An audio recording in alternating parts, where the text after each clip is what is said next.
House will come back to order. House will come back to order. The clerk will ring the bell.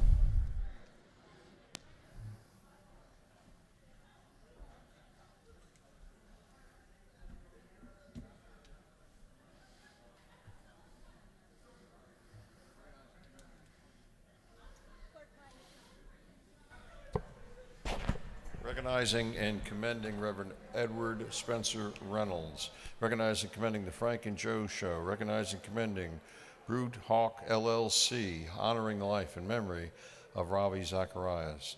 Recognizing and commending Dr. Mark Armstrong. Recognizing and commending Yvonne Sade Jones. Commending Daniel Rodriguez. Commending Monica Ray Simpson. Commending Marshall Rancifer. Congratulating Ashley and David Stamper on the birth of their daughter. Recognizing and commending Representative Brenda Lopez on her outstanding public service. Recognizing and commending Representative J. Craig Gordon on his outstanding public service. Recognizing and commending Representative Valencia Stovall on her outstanding public service. Recognizing and commending Representative Pat Gardner on her outstanding public service. Recognizing and commending Representative Abel Mabel Thomas on her outstanding public service. Recognizing and commending Representative Pamela Dickerson on outstanding public service, and for other purposes. That completes the reading of the privileged resolutions.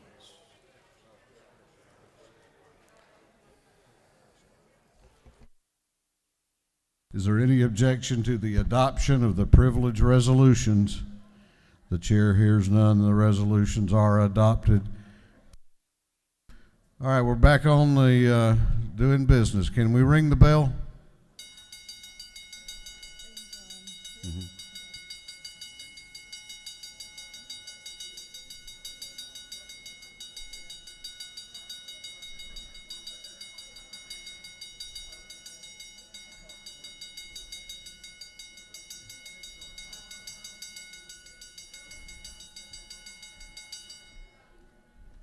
Chair recognizes Representative Gaines for a motion. Thank you, Mr. Speaker. I move that the House agree to the Senate substitute to House Bill 521. Representative Gaines has moved that this House agree to the Senate substitute to House Bill 521. Clerk will read the caption.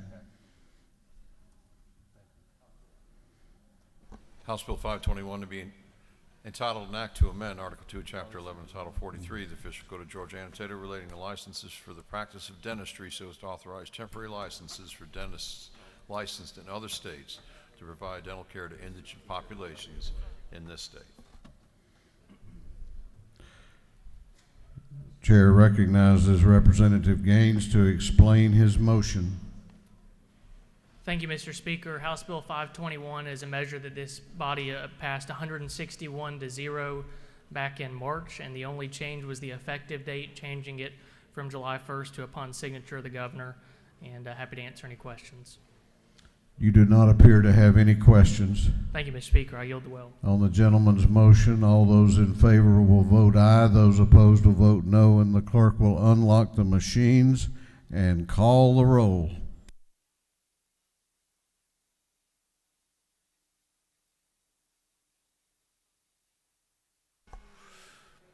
Alexander, Anulowitz, Barr, Barton, Belton, Bennett, Bentley, Benton, Beverly, Blackman, Bodie, Bruce, Burns, Carpenter, Carson, Chokus, Clark H., Collins, Cooper, Corbett, Dempsey, Dickey, Dollar, Drenner, Dubnik, Evstration, England, Irwin, Fleming, Fry, Gaines, Gardner, Glanton, Gravely, Harrell, Hatchett, Hawkins, Hitchens, Holcomb, Holmes, Houston, Hughley, Jackson M.,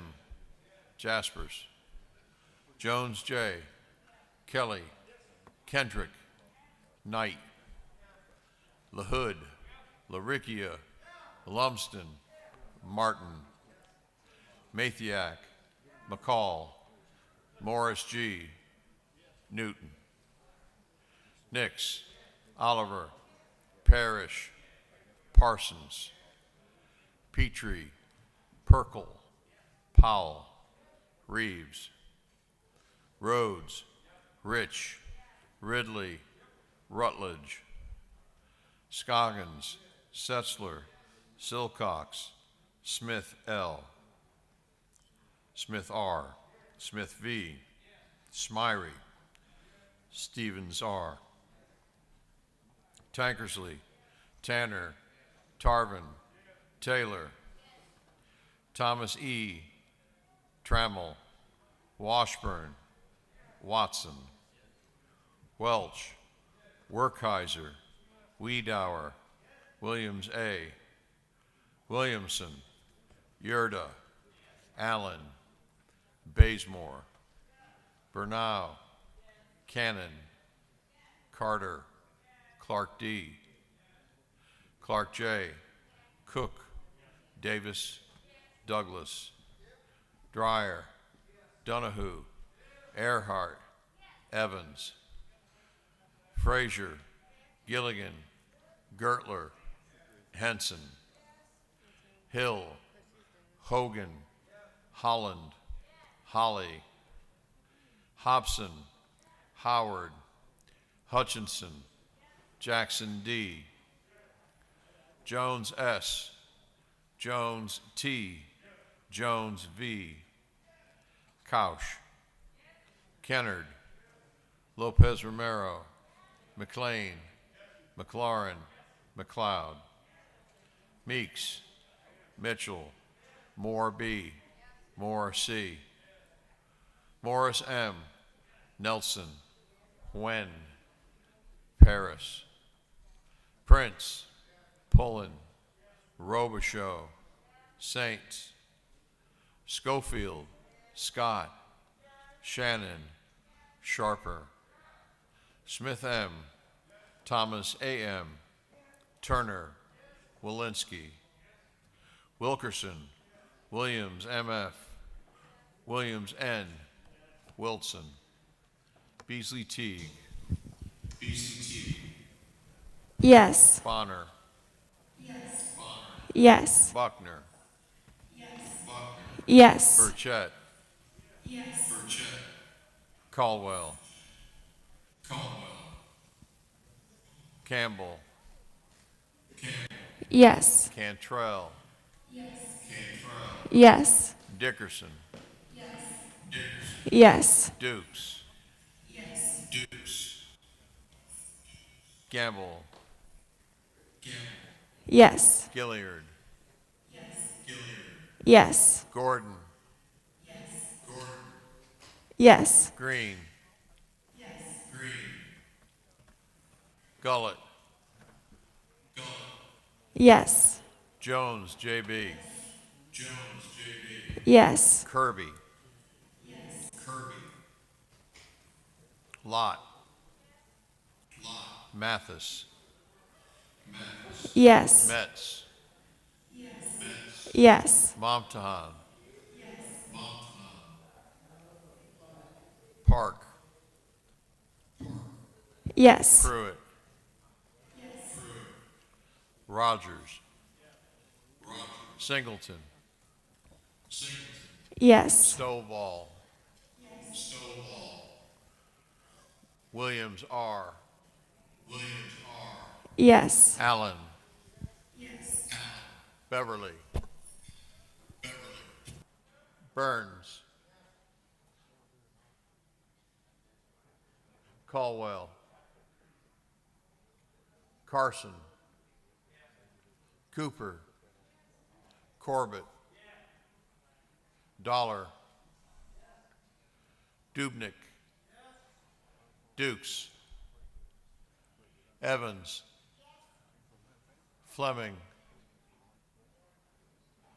Gravely, Green, Harrell, Holly, Jaspers,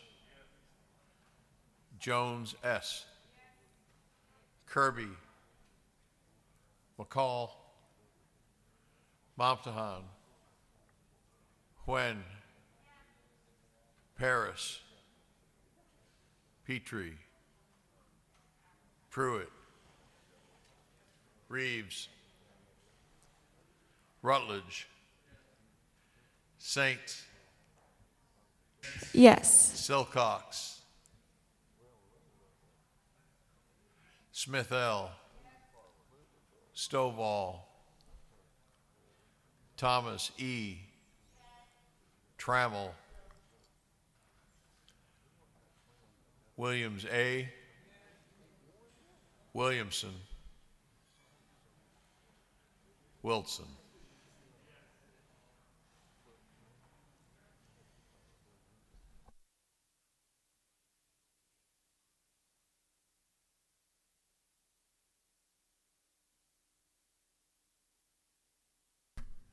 Members will check the board and make sure that it is correct. Clerk will lock the machines.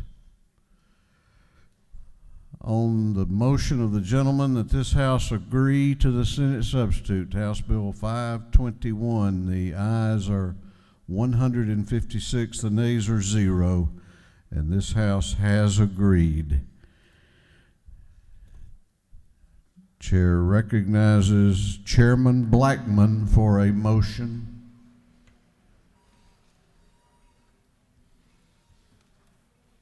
Thank you, Mr. Speaker. I'd like to move that we agree to the Senate substitute to House Bill 337.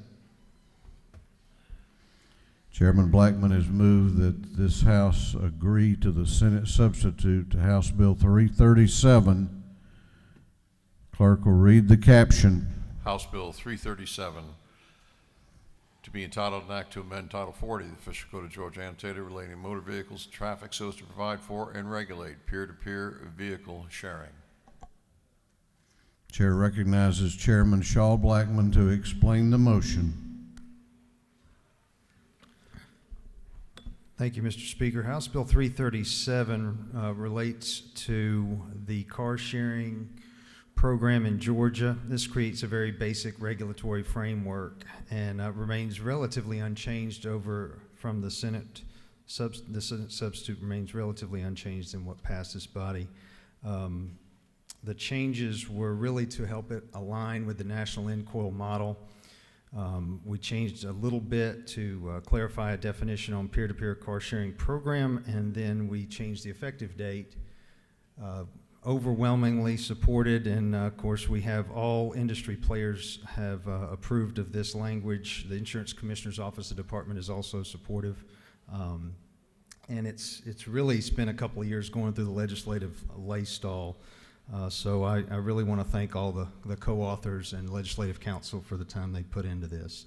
Mr. Speaker, I'll try to answer any questions if there are any. I do not, oh, you do have a question. Yes, sir. Chair recognizes Representative, is that Wiedau or Gaines?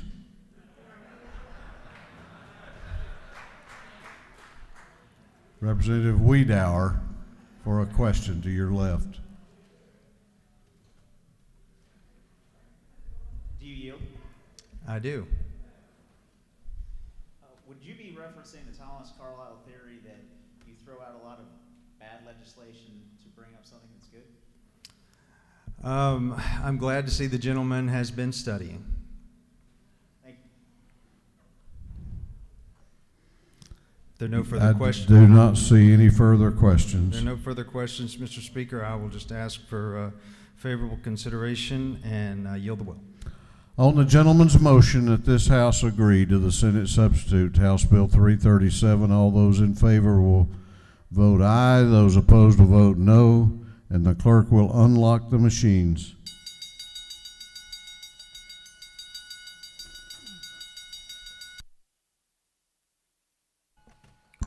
Alexander, Anulowicz, Barr, Barton, Belton, Bennett, Bentley, Benton, Beverly, Blackman, Bodie, Bruce, Burns, Carpenter, Carson, Chokus, Clark H., Collins, Cooper, Corbett, Dempsey, Dickey, Dollar, Drenner, Dubnik, Evstration, England, Irwin, Fleming, Fry, Gaines, Gardner, Glanton, Gravely, Harrell, Hatchett, Hawkins, Hitchens,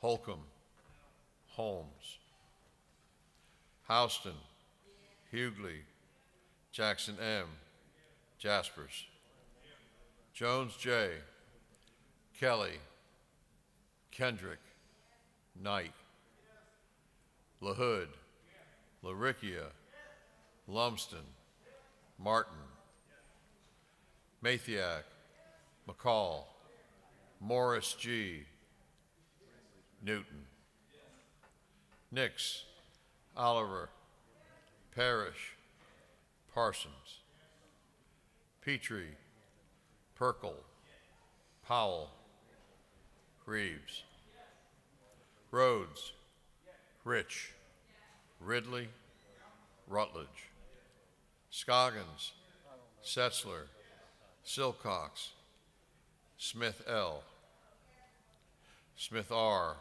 Smith V., Smyrie, Stevens R., Tankersley, Tanner, Tarvin, Taylor, Thomas E., Trammell, Washburn, Watson, Welch, Werkheiser, Wiedauer, Williams A.,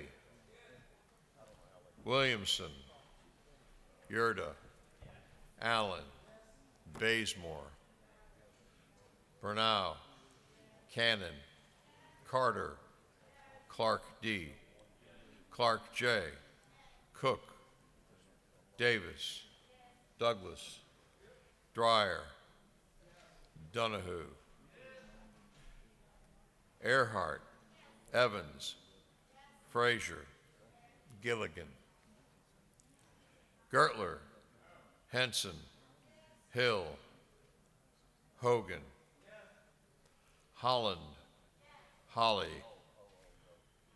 Hobson, Howard, Hutchinson, Jackson D., Jones S., Jones T., Jones V., Couch, Kennard, Lopez Romero, McLean, McLaurin, McLeod, Meeks, Mitchell, Moore B., Moore C., Morris M., Nelson, Wen, Paris, Prince, Pullen, Robichaud, Saints, Schofield, Scott, Shannon, Sharper, Smith M., Thomas A.M., Turner, Walensky, Wilkerson, Williams M.F., Williams N., Wilson, Beasley Teague, Yes. Bonner, Buckner, Yes. Burchett, Caldwell, Campbell, Cantrell, Yes. Dickerson, Yes. Dukes, Yes. Gamble, Yes. Gilliard, Yes. Gordon, Yes. Green, Yes. Gullett, Yes. Jones, J.B., Yes. Kirby,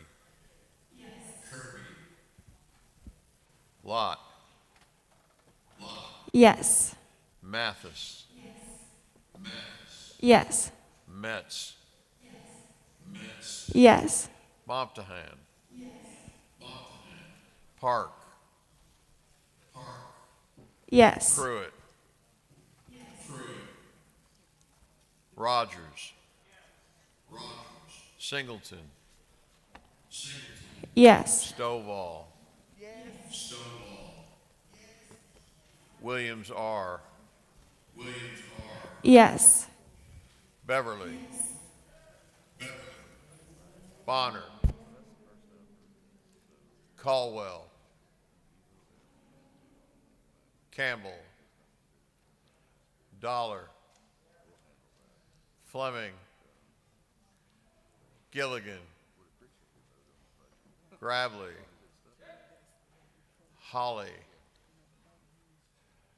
Jones J., Kirby, Paris, Petrie, Pruitt, Pullen, Saints, Shannon, Silcox, Walensky, Williamson.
Members will look at the board and make sure that it is correct.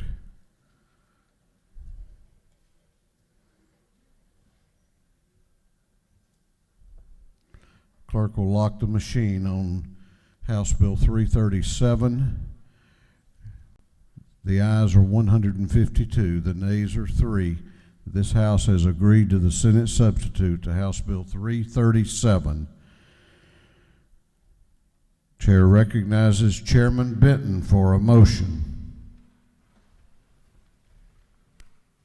Thank you, Mr. Speaker. I move that the House agree to the Senate sub to House Bill 86.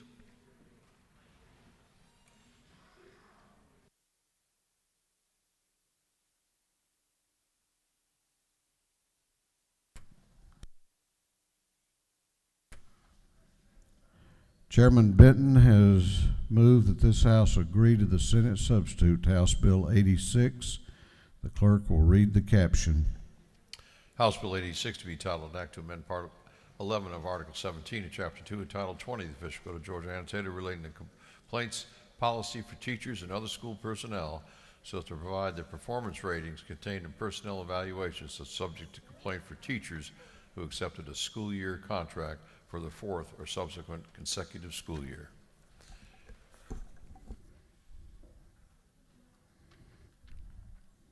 Chair recognizes Chairman Benton to explain his motion. Thank you, Mr. Speaker. Ladies and gentlemen of the House, when this bill first went through the House, it passed 155 to 2. And what it does is it gives teachers who have accepted a school year contract for the fourth or subsequent consecutive school year the opportunity to appeal an unsatisfactory or ineffective personnel evaluation. This only includes those people that have done a fourth or subsequent contract, and this will give teachers a chance to feel like they're a part of their own evaluation. If there are no questions, Mr. Speaker, I'll yield the well. You have questions if you care to yield. Yes, sir.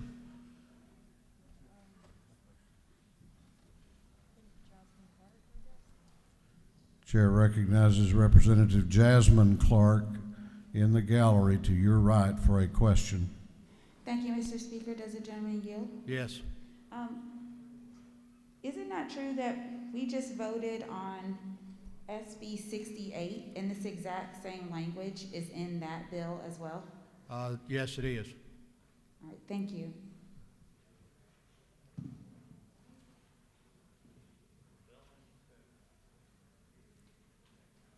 There are no more questions, Mr. Speaker. I'll yield the well.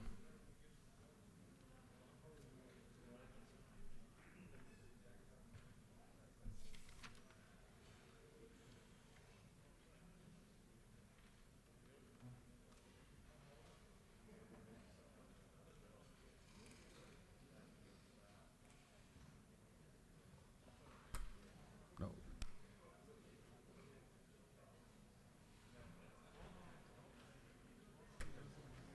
Huh?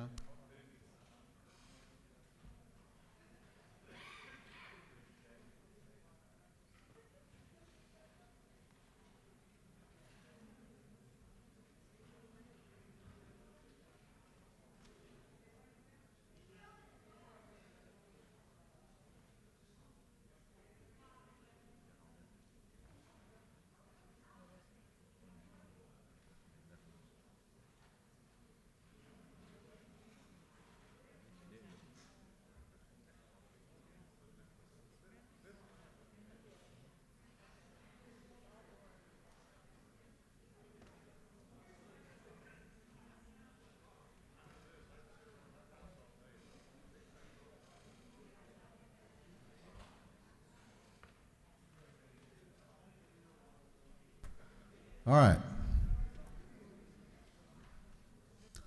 On the gentleman's motion that this House agree to the Senate substitute, House Bill 86, all those in favor will vote aye. Those opposed will vote no, and the clerk will unlock the machines.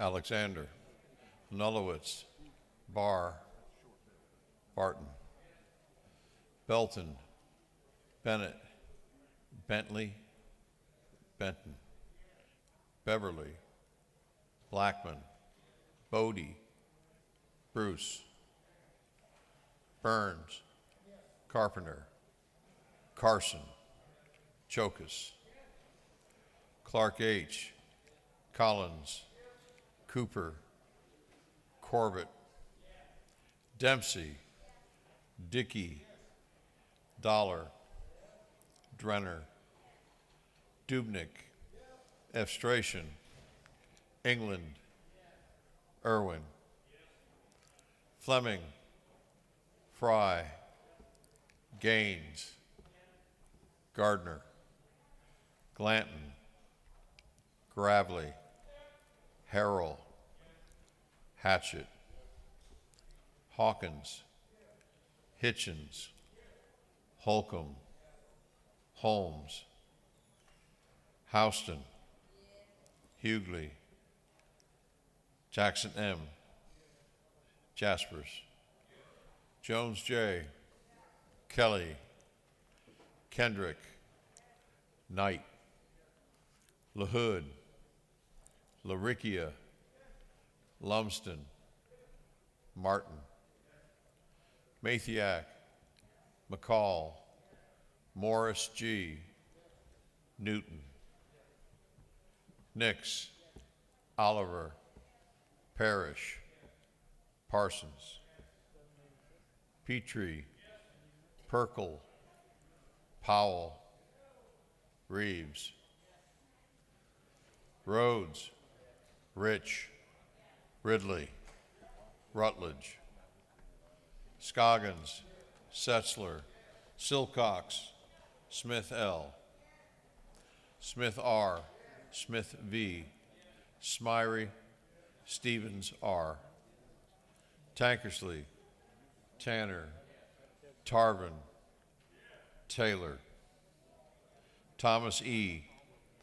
Trammell, Washburn, Watson, Welch, Werkheiser, Wiedauer, Williams A.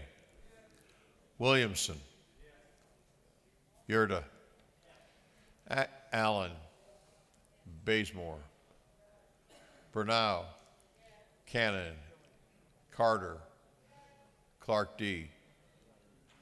Clark J.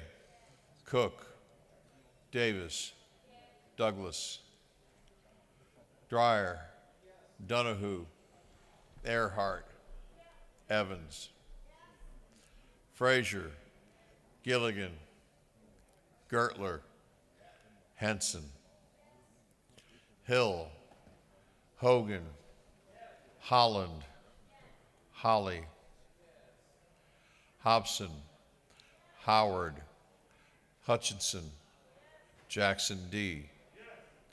Jones S., Jones T., Jones V., Couch, Kennard, Lopez Romero, McLean, McLaurin, McLeod, Meeks, Mitchell, Moore B., Moore C., Morris M., Nelson, Huen, Paris, Prince, Pullen, Robichaux, Saints, Schofield, Scott, Shannon, Sharper, Smith M.,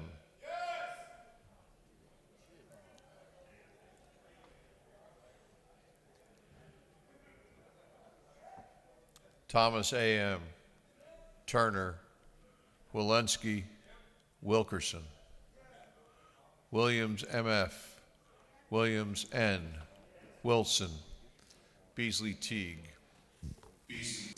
Yes. Bonner, Yes. Buckner, Yes. Burchett, Caldwell, Campbell, Yes. Cantrell, Yes. Dickerson, Yes. Dukes, Yes. Gamble, Yes. Gilliard, Gordon, Yes. Green, Yes. Gullett, Yes. Jones J.B., Yes. Kirby, Yes. Lott, Yes. Mathis, Yes. Metz, Yes. Momtahan, Park, Yes. Pruitt, Rogers, Singleton, Stovall, Yes. Williams R., Yes. Honolowitz, Barr, Belton, Bennett, Beverly, Caldwell, Canton, Yes. Cannon, Clark D., Douglas, Donahue, Fleming, Gilliard, Jones T., Jones V., LaHood, McLean, Momtahan, Moore C., Paris, Perkle, Rutledge, Saints, Yes. Thomas E., Washburn, Wilson.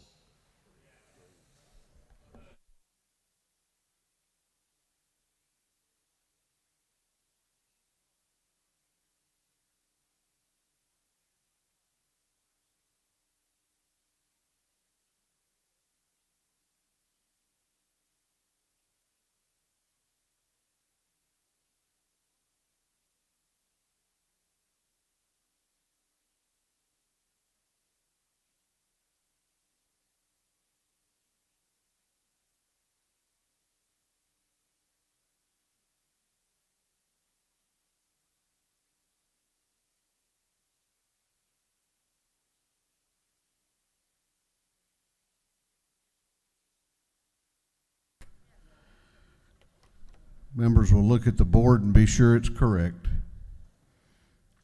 Clerk will lock the machine. On the gentleman's motion, the ayes are 163, the nays are 0. This House has agreed.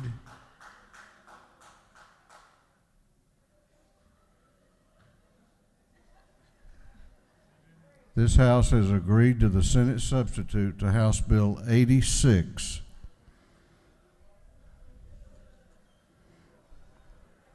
Chair recognizes Chairman Welch for a motion. Thank you, Mr. Speaker. I move that this House agree to the Senate substitute to HB 786. Chairman Welch has moved that this House agree to the Senate substitute to House Bill 786. The clerk will read the caption. House Bill 786 to be entitled an act to amend Code Section 1562 of the Official Code of Georgia, annotated relating the number of judges in superior courts as to provide for an additional judge of the superior courts of the Flint Judicial Circuit. Chair recognizes Chairman Welch to explain his motion. Thank you, Mr. Speaker. This combines 3 judgeships that this House has approved for Cobb, Flint, and Ogeechee circuits. It does not affect the budget. We have postponed the actual term start date for 1 year so that it will not affect this budget cycle. With that, I ask for your favorable consideration of this bill. Thank you so much. On the gentleman's motion that this House agree to the Senate substitute to House Bill 786, all those in favor will vote aye. Those opposed will vote no, and the clerk will unlock the machines.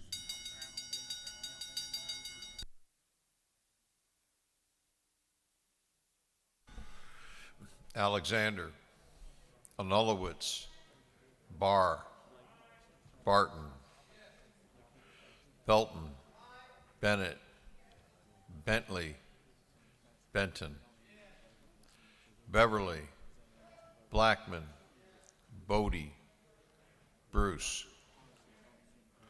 Burns, Carpenter, Carson, Chokas, Clark H., Collins, Cooper, Corbett, Dempsey, Dickey, Dollar, Drenner, Dubnik, Efstration, England, Irwin,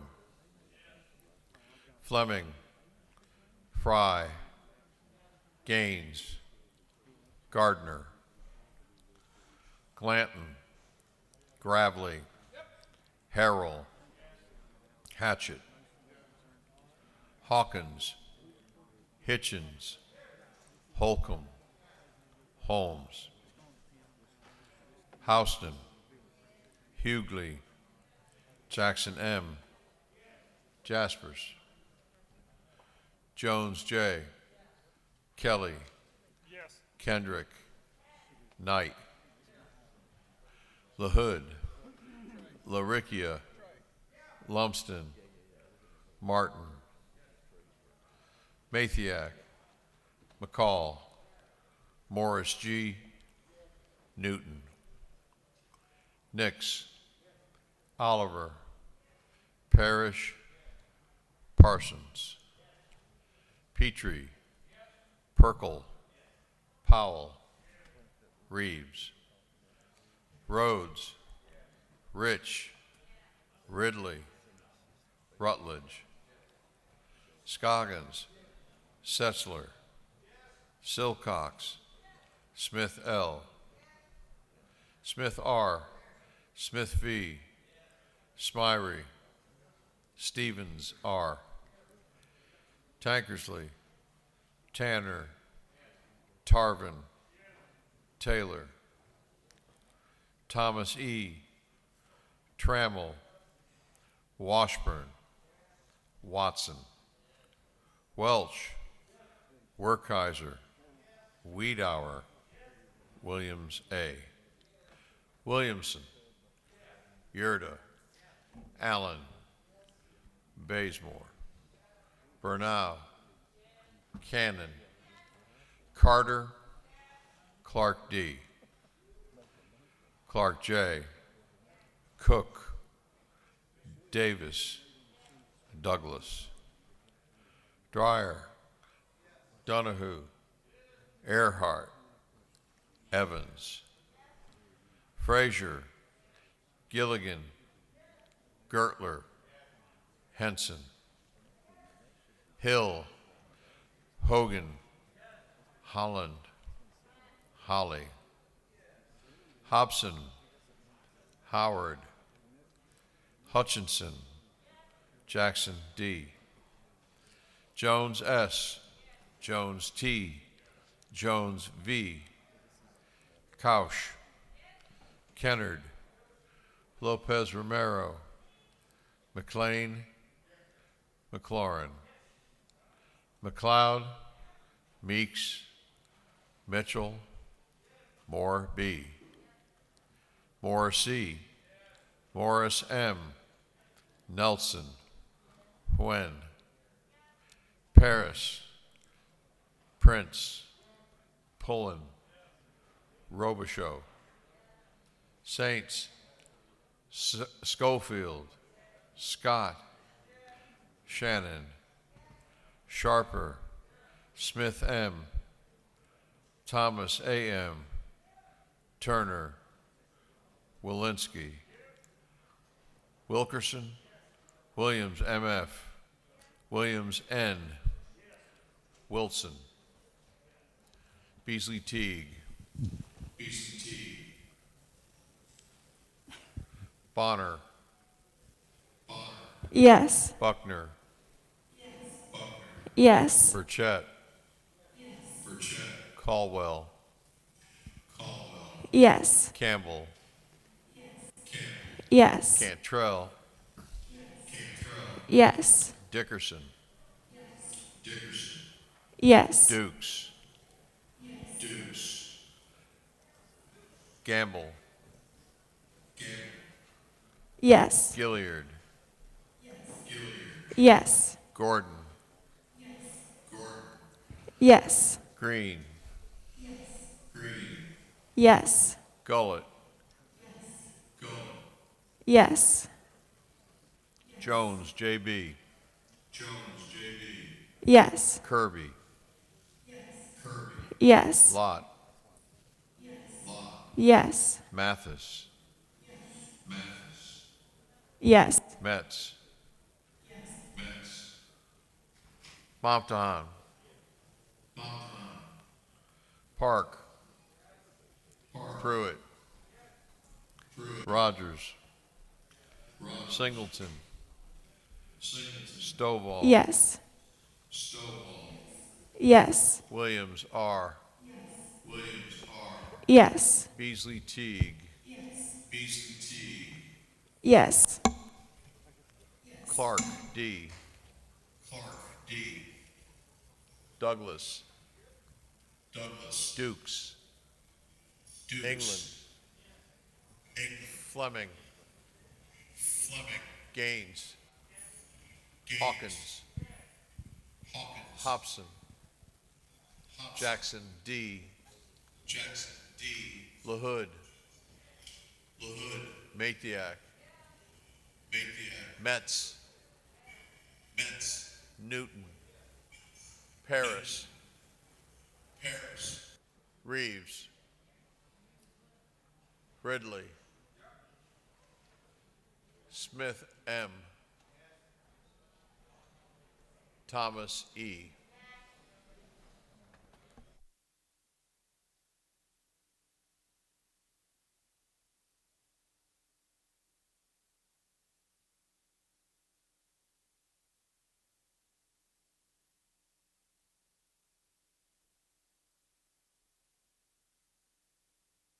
Members will look at the board and make sure that it is accurate.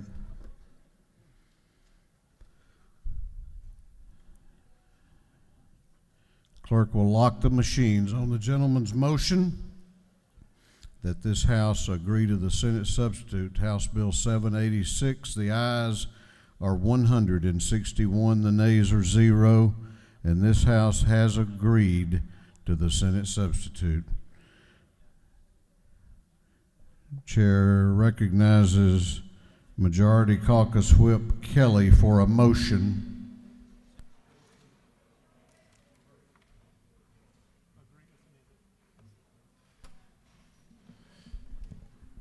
Thank you, Mr. Speaker. I move that this House agree to Senate Bill 410 as amended by the Senate. Representative Kelly has moved that this House agree to the Senate amendment to the House substitute to Senate Bill 410. The clerk will read the caption. Senate Bill 410 to be entitled an act to amend Code Section 48.5.311 of the official code of Georgia annotated relating to creation of county boards of equalization, duties, review of assessments, and appeals.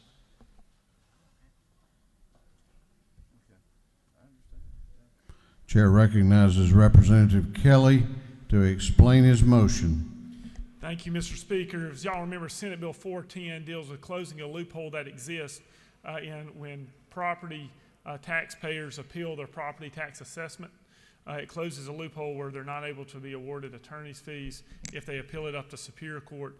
The language that the Senate added is at the request of the clerks, and that is that if an appeal takes place, that if both parties consent, that it can be done through video conference. It would, again, only be if both parties consent to do that. I would ask for your favorable consideration. I'll answer any questions if there are any. You do not appear to have any questions on the gentleman's motion. Those in favor of the motion will vote aye. Those opposed will vote no, and the clerk will unlock the machines.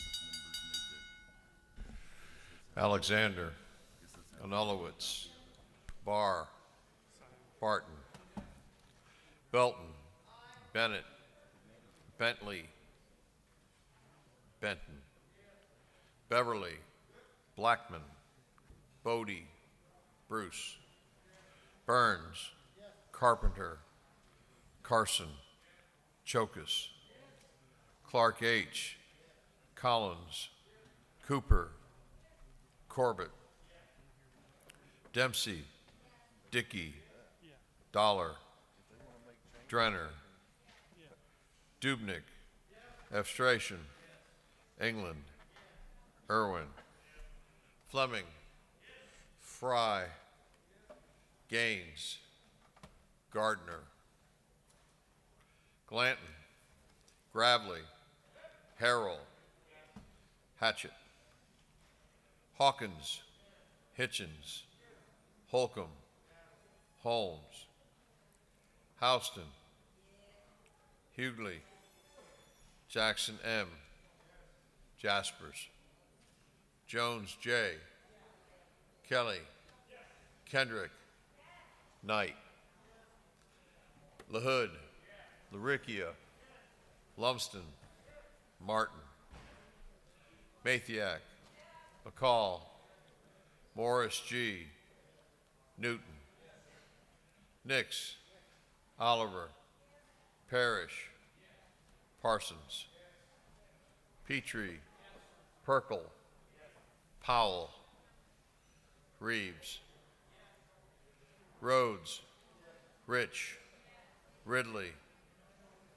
Rutledge, Scoggins, Setzler, Silcox, Smith L., Smith R., Smith V., Smyrie, Stevens R., Tankersley, Tanner, Tarvin, Taylor, Thomas E., Trammell, Washburn, Watson, Welch, Werkheiser, Wiedauer, Williams A., Williamson, Yerda, Allen, Bazemore, Bernal, Cannon, Carter, Clark D., Clark J., Cook, Davis, Douglas, Dreyer, Donahue, Earhart, Evans, Frazier, Gilligan, Gertler, Henson, Hill, Hogan, Holland, Holly, Hobson, Howard, Hutchinson, Jackson D., Jones S, Jones T, Jones V, Couch, Kennard, Lopez Romero, McLean, McLaurin, McLeod, Meeks, Mitchell, Moore B, Moore C, Morris M, Nelson, Huen, Paris, Prince, Pullen, Robichaud, Saints, Schofield, Scott, Shannon, Sharper, Smith M, Thomas A.M., Turner, Walensky, Wilkerson, Williams M.F., Williams N, Wilson, Beasley Teague, Yes. Bonner, Yes. Buckner, Yes. Burchett, Caldwell, Yes. Campbell, Yes. Cantrell, Yes. Dickerson, Yes. Dukes, Yes. Gamble, Yes. Gilliard, Yes. Gordon, Yes. Green, Yes. Gullett, Jones JB, Yes. Kirby, Yes. Lott, Yes. Mathis, Yes. Metz, Yes. Momtahan, Park, Pruitt, Rogers, Singleton, Stonewall, Yes. Yes. Williams R, Yes. Alexander, Barr, Bazemore, Bennett, Blackman, Bodie, Clark D, Douglas,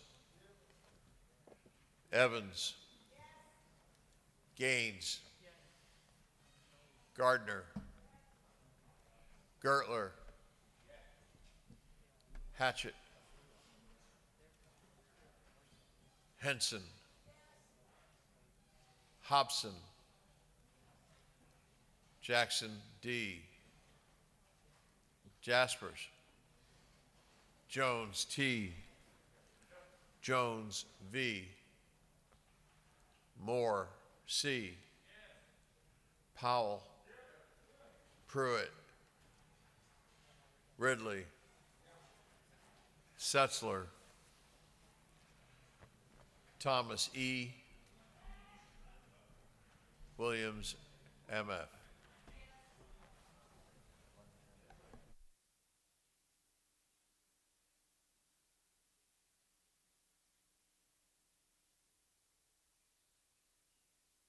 Members will look at the board and make sure that it's correct.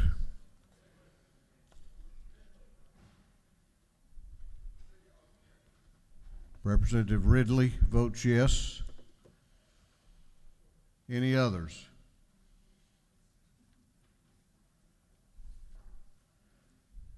Clerk will lock the machines on the gentleman's motion that this House agree to the Senate amendment to the House substitute to Senate Bill 410. The ayes are 160, the nays are 0, and this House has agreed.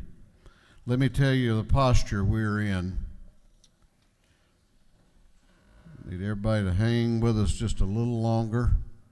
We got a couple of measures that we want to take up, and then we're going to try to get you out of here before too much longer. Just kind of bear with us just a little bit longer. I know it's been a long day, but we've gotten a lot of good work done. We're back on the rules calendar, the supplemental rules calendar set by the Rules Committee at their last meeting. If you don't have a copy of the bills, they are on the tables, I understand, out back of the chamber in the gallery in room 341. Clerk will read the caption to Senate Bill 359. Senate Bill 359 by Senator Huffstetler, the 52nd, Tillery the 19th, Strickland of the 17th, Albers the 56th, Kirkpatrick of the 32nd, and others, to be entitled an act to amend Title 33 of the Official Code of Georgia annotated relating to insurance so as to provide for certain consumer protections against surprise billing. This bill having been referred to the Special Committee on Quality Health Care, that committee recommends that this bill do pass by committee substitute.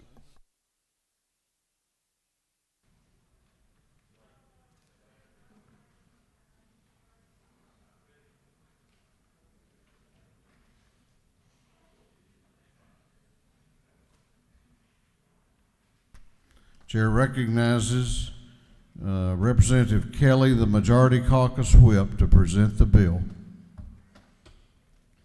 Thank you, Mr. Speaker. Colleagues, I come before you today with a substitute to Senate Bill 359. And it's not hard to see what this bill will do. On line 17, we cited and named this bill the Georgia COVID-19 Pandemic Business Safety Act. We're here back to business, and we need to do everything we can to help get Georgia back to business as well. It's important that our state economy get back on track and experience the growth that we were going through before this horrible COVID-19 pandemic hit. And this is this House's effort to do that. It'll do it in this way. It'll provide some certainty and liability protections for businesses as to what they can expect should individuals want to come and visit their place of business. That's for all businesses in the state, along with all homeowners association, condo associations as well. These are things that we have to do to get our lives going again. We've worked diligently in this House with the business community, and we have strong support across the spectrum of the business community, including the support of the Metro Atlanta Chamber of Commerce, every one of our sports teams that takes place in our state. And that's important because people need to be able to get back to work. And the way you get people back to work is that the businesses have to feel comfortable opening themselves back up to work. And so that's what this does. Now, I've heard some concern that this may have an impact on work claims, but if you'll look on the bill, on line 157, it says nothing in this act has any impact on workers' compensation claims. That means that any right an employee had previously, an employee will have today. Mr. Speaker, I know there's others that may want to speak to the bill, but I just want to say this is important for us. We talk about being the best state in the nation to do business, and part of that is getting through this COVID-19 crisis and getting back to work. Mr. Speaker, I know that the hour's late, but this is important work that still has to be done, and I know that we're committed as a House to staying here and working through this legislation as we continue to do throughout the night. So, Mr. Speaker, I'll be glad to take a few questions. Chair recognizes Representative Newton, Chairman Newton, for a question.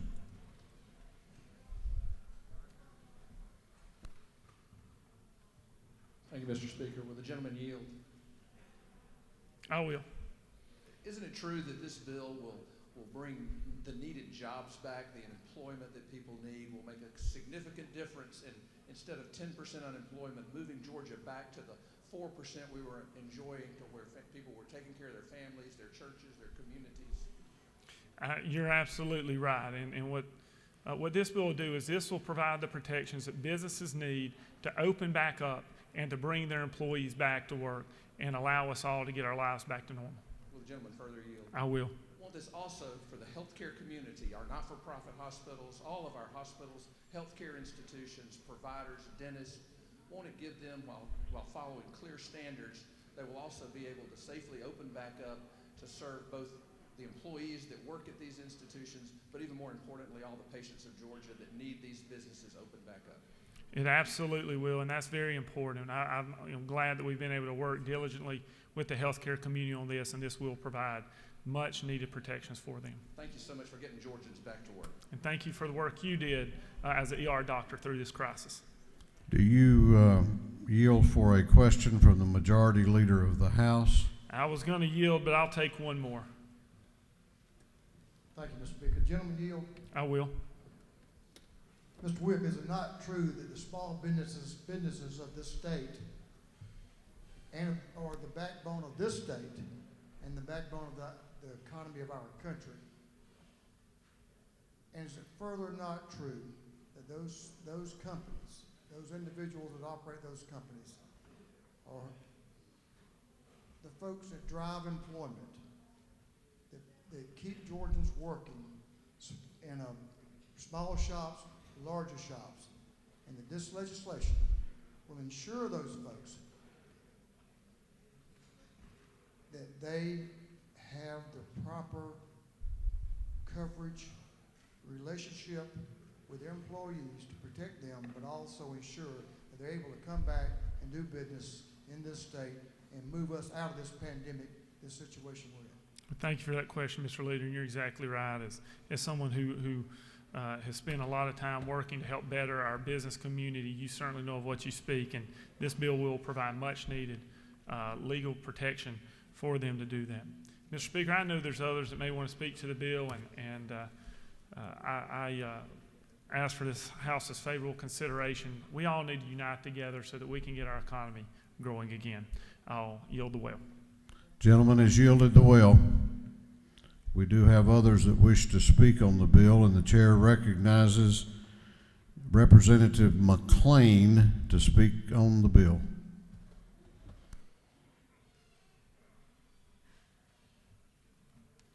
Thank you, Mr. Speaker, and colleagues of the House. I rise to ask you to vote no on this piece of legislation. You know, I heard my colleagues say that we, to open us back up, well, we never closed. I don't think we ever closed. The people who worked in the plants, they didn't close. The people who worked in the food industry, they didn't close. The people who worked in the hospitals, they didn't close. They were still open. They were open each and every day. The postal worker, he was delivering your mail. Did anybody miss any mail? Any day? Not one day did you miss any mail.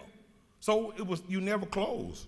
You talk about a pandemic. We are in the pandemic. And we came back March 16th. I'll never forget March 16th, longest it's a long day. March 16th, we came back. I got a text at 5 o'clock that morning from my admin in the city. She says, I've been admitted to the hospital, and they diagnosed me with pneumonia. That was on that Monday morning. On that Thursday, well, I texted back and said, I'll pray for you, because, that's the right thing to do. On that Thursday, I get a text from her husband, and he says she's been diagnosed with COVID. Or it was coronavirus then. It was the coronavirus on the 19th, on that Thursday. Well, and I says, wow, we didn't know very much, but on that Sunday, she passed. She was my admin for 22 years in the city of Atlanta, and I never had a chance to say bye. Her husband didn't have a chance to say bye to her as well, because he was quarantined for 14 days. On yesterday, there was 1,750 cases in the state of Georgia. 1,750 cases in the state of Georgia. Today, there were new cases. New cases. I need to straighten this up.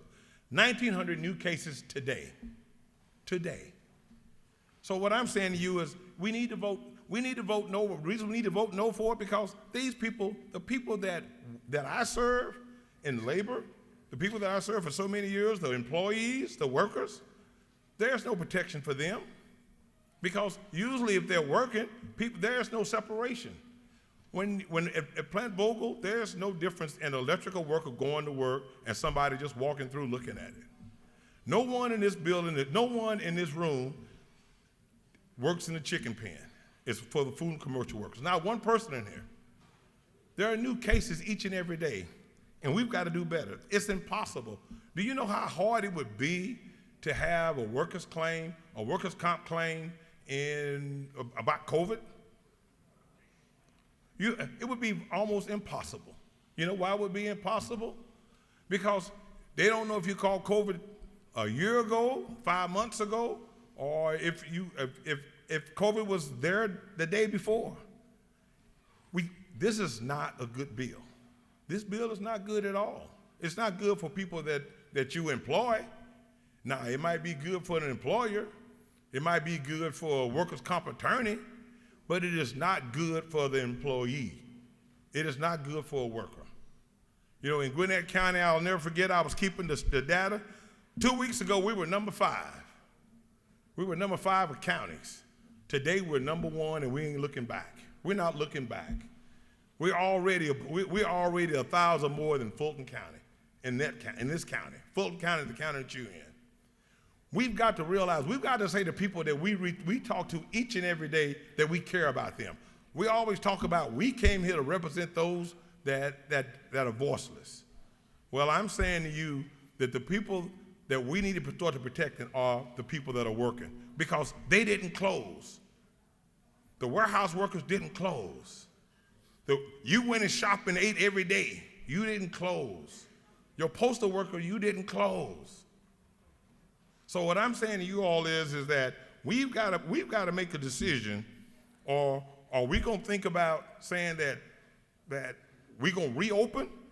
Well, it's not a such thing as a reopen. We have to improve. But first, there are 3 things I think we must do. We must find a vaccine. We must find a cure. We must find treatment. I still have no idea. No one is mentioning to me what we did with those 1,900 people. No one has said that, you know, do we send them home and quarantine them for 14 days? Do we tell them to go home and drink 3 gallons of water? Or do we go home and tell them to take an aspirin? I have no idea what we do with the workers, these folks that are being tested, new cases each and every day, what kind of treatment they're having. I have no idea. What are we doing for contact, tracing? I have no idea either. But all I know is that we just can't keep kicking this can down the road, and 359 will not do anything for workers. Not anything for the people you're supposed to be caring about. I think I shared the one story with you all about the worker, but I've attended 5 funerals. 5 funerals, COVID-19. And the worst one that I attended was a friend of mine, a former pro football player. And at that time, it was early. And the only thing, it was 10 people. They only allowed 10 in the service. 10.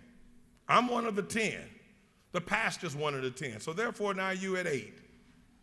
And you're in a 300 seat facility. And the wife is sitting on the front row here. The sister is sitting 2 rows back. And I am in there with a mask on and gloves, which was mandatory, which I kind of like. At least you can take your mask off when you come here to speak and you can hear a little bit better. But have you ever looked out at 10 people in a 300 seat capacity, and all you see is a mask and gloves, and you trying to say something about their loved one? People, we are better than that. We are better than that. And I'm asking my colleague one more time. I'm asking you passionately, we need to vote no on 359. We need to send a message that, sure, we're the number 1 place to do business, but we're also the number 1 place for people to work and take care of their families. With that, Mr. Speaker, I leave the well. Chair recognizes Representative Al Williams to speak to the bill.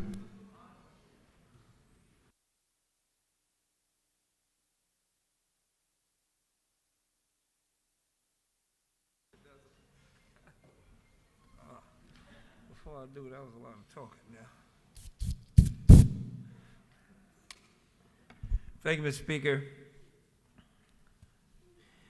I've heard my colleague eloquently speak about the workers, and he was certainly on time, but I'm not here. I'm from another direction.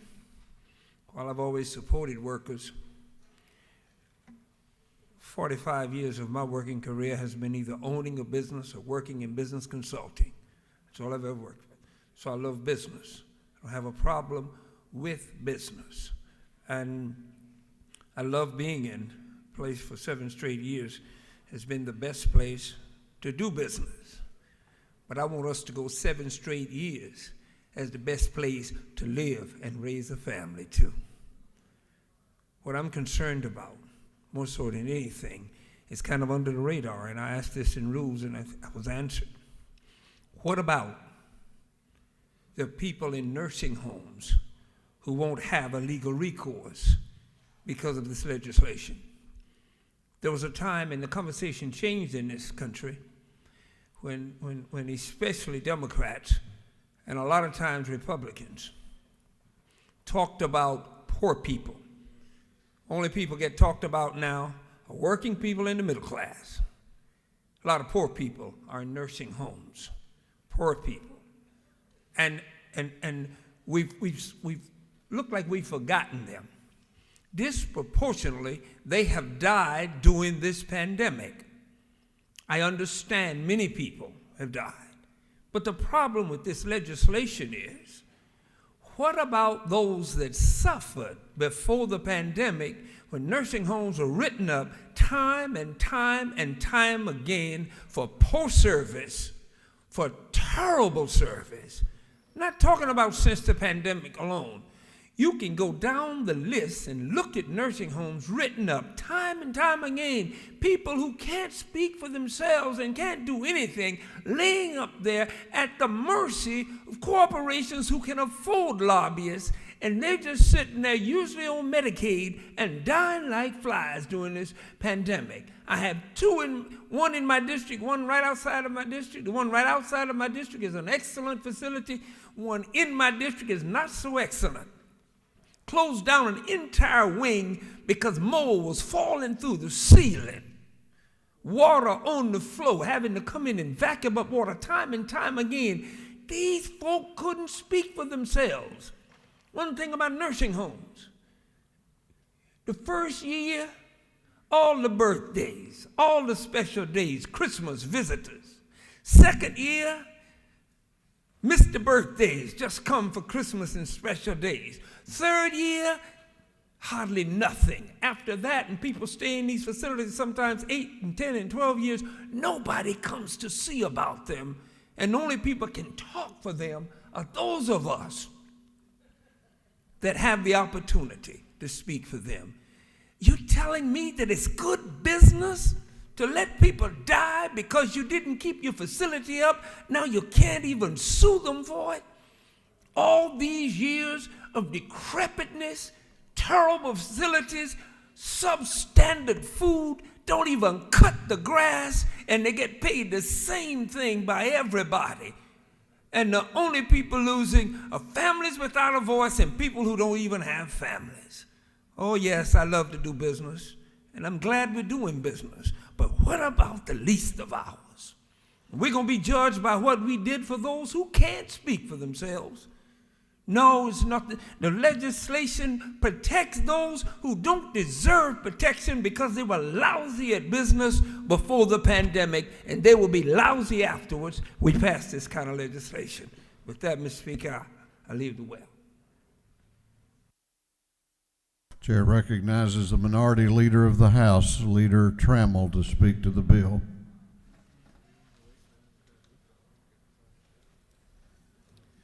Thank you, Mr. Speaker. And the gentleman from the 100th District and the gentleman from Liberty County have articulated very well-developed critiques of this bill, and I'm going to be very brief. But I just want to call your attention to line 10 of the bill, the findings of the General Assembly, and line specifically that it's for healthcare institutions, facilities, and workers that require additional flexibility. And then in lines 13 through 15 of the bill, the finding that certain protections that were provided during in the governor's executive orders should continue beyond the public health state of emergency, and that's for healthcare institutions, facilities, and workers. But you know, this bill has an interesting name in Section 2. the Georgia COVID-19 Pandemic Business Safety Act. Let me tell you something. Businesses don't get COVID. People get COVID. This bill doesn't seek to protect people from COVID. It seeks to protect businesses against people.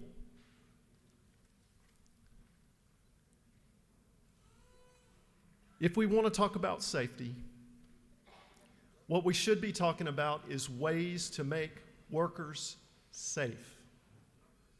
Ways to make Georgians safe. That's the missing piece of this bill.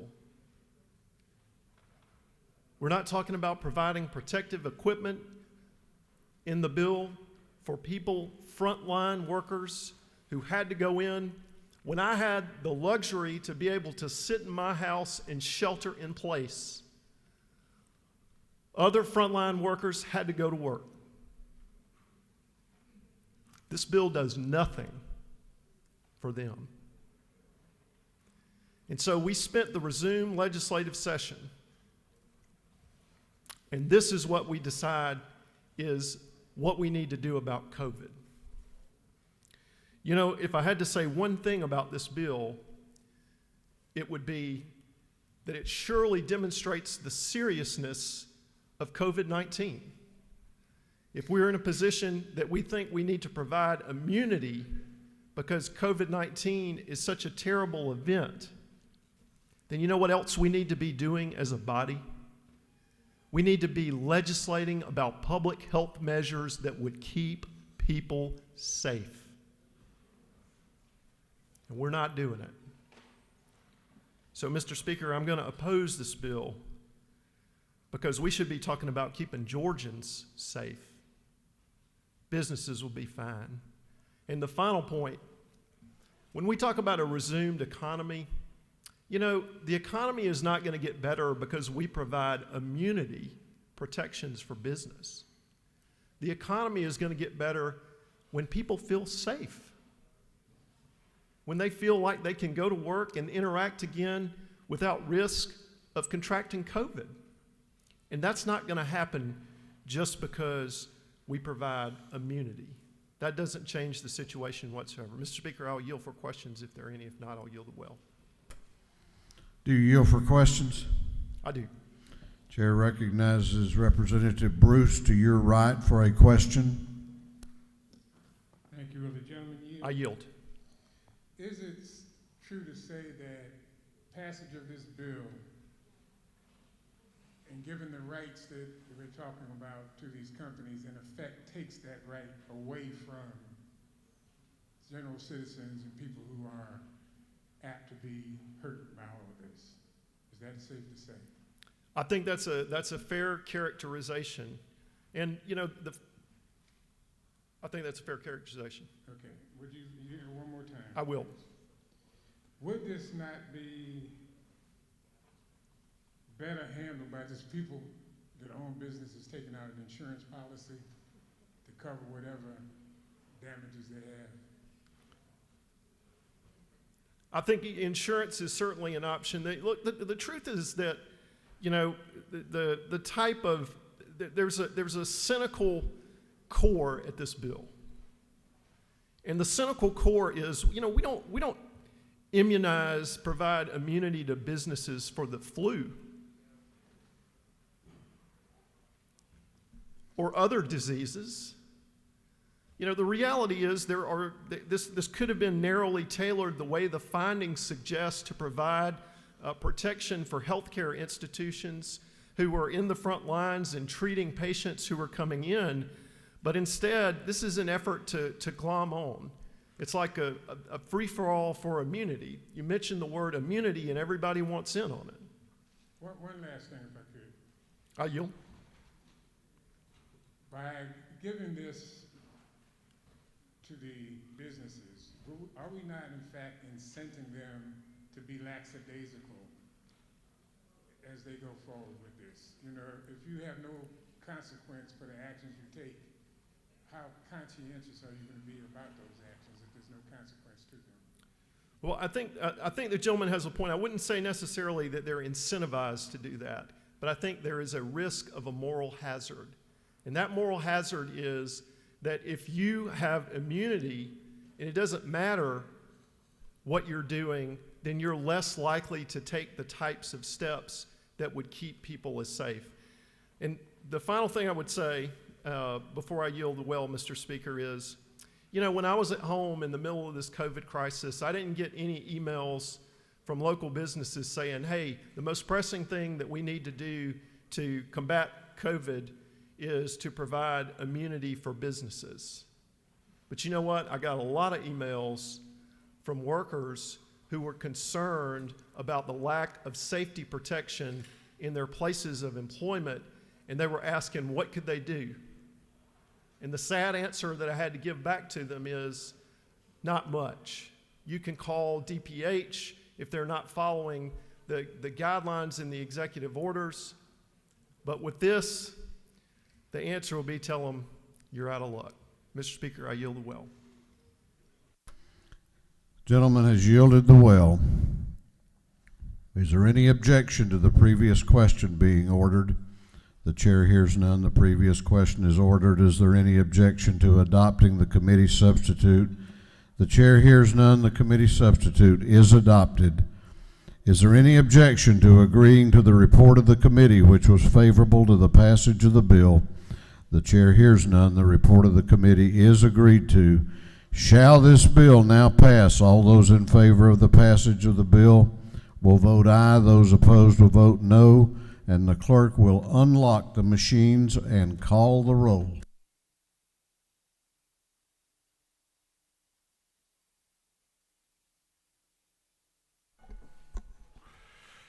Alexander, Anulowitz, Barr, Barton, Belton, Bennett, Bentley, Benton, Beverly, Blackman, Bodie, Bruce, Burns, Carpenter, Carson, Chokas, Clark H., Collins, Cooper, Corbett, Dempsey, Dickey, Dollar, Drenner, Dubnik, Efstration, England, Irwin, Fleming, Fry, Gaines, Gardner,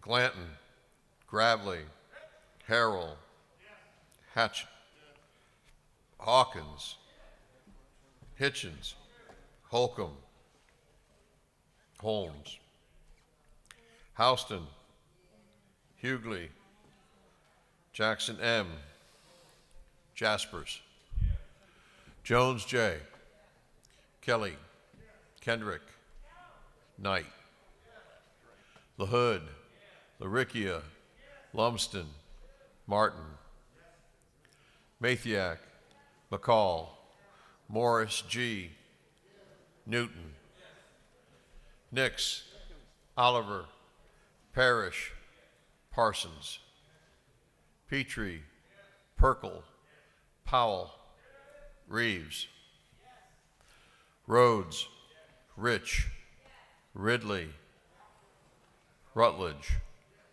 Scoggins, Setzler, Silcox, Smith L., Smith R., Smith V., Smyrie, Stevens R., Tankersley, Tanner, Tarvin, Taylor, Thomas E., Trammell, Washburn, Watson, Welch, Werkheiser, Wiedauer, Williams A., Williamson, Yerda, Allen, Bazemore, Bernau, Cannon, Carter, Clark D., Clark J., Cook, Davis, Douglas. Dreyer, Donahue, Earhart, Evans. Frazier, Gilligan, Gertler, Henson. Hill, Hogan, Holland, Holly. Hobson, Howard, Hutchinson, Jackson D. Jones S. Jones T. Jones V. Couch.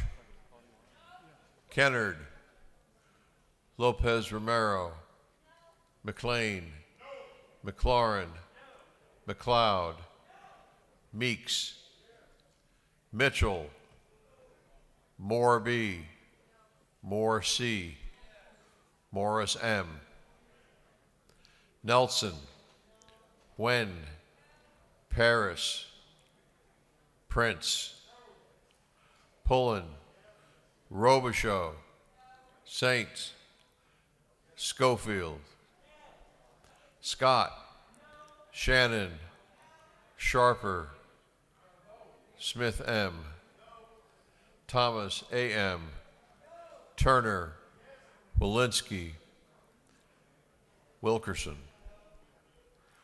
Williams M.F., Williams N., Wilson, Beasley Teague, No. Bonner, Yes. Buckner, No. Burchett, Caldwell, Yes. Campbell, Yes. Cantrell, Yes. Dickerson, Dukes, No. Gamble, Yes. Gilliard, No. Gordon, No. Green, Yes. Gullett, Jones, J.B., Yes. Kirby, Yes. Lott, Yes. Mathis, Yes. Metz, No. Momtahan, Park, Pruitt, Rogers, Singleton, Yes. Stovall, No. Williams R. Anulowitz, Barr, Barton, Clark D. Dickerson, Donahue, Earhart, Gardner,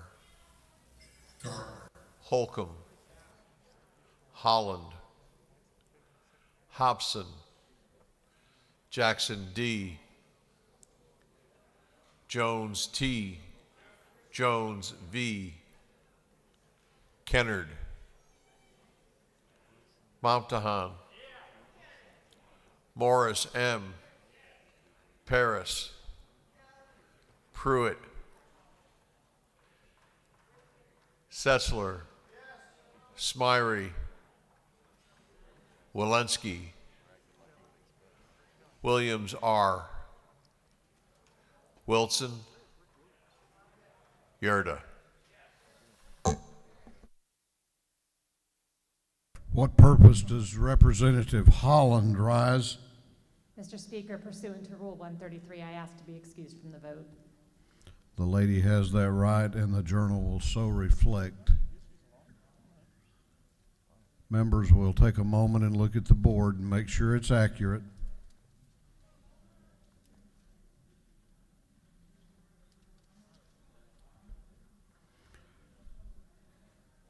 And the clerk will lock the machines. On the passage of Senate Bill 359, the ayes are 104, the nays are 56. This bill, having received the requisite constitutional majority, is therefore passed.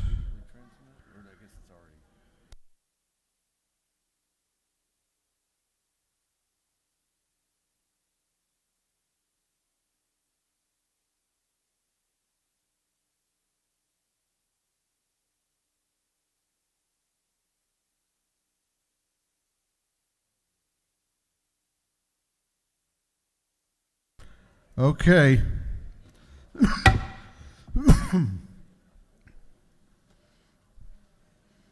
House will be in order.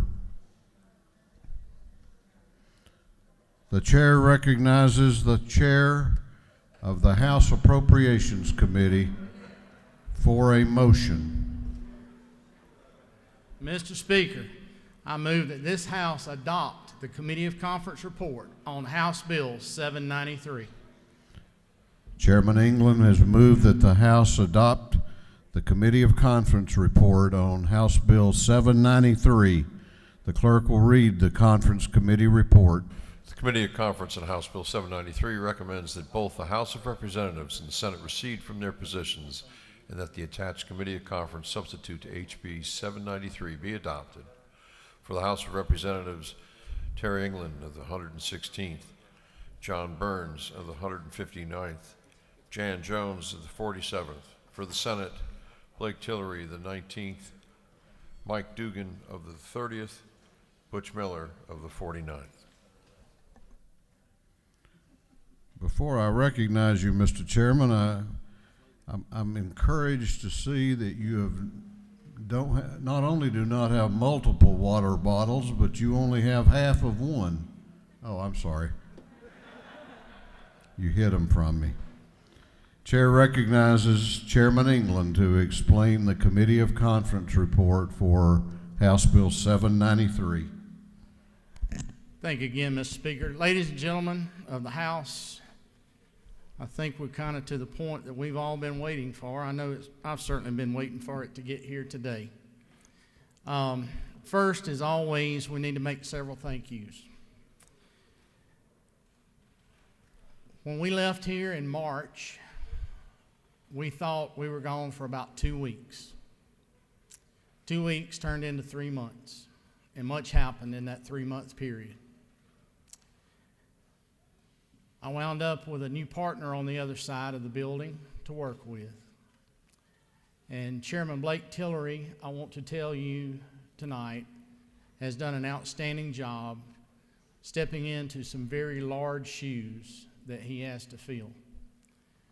Melody Debussy and her team at the Senate Budget and Evaluation Office have done an incredible job as well. Our folks, the ones I'm so proud of, the House Budget and Research Office, have been incredible. Martha and Christine and all the team across the street over there have spent hours and hours and hours, literally, poring over information, trying to understand how federal funds were being used or could be used and how they can be used in different areas. They have truly done an outstanding job.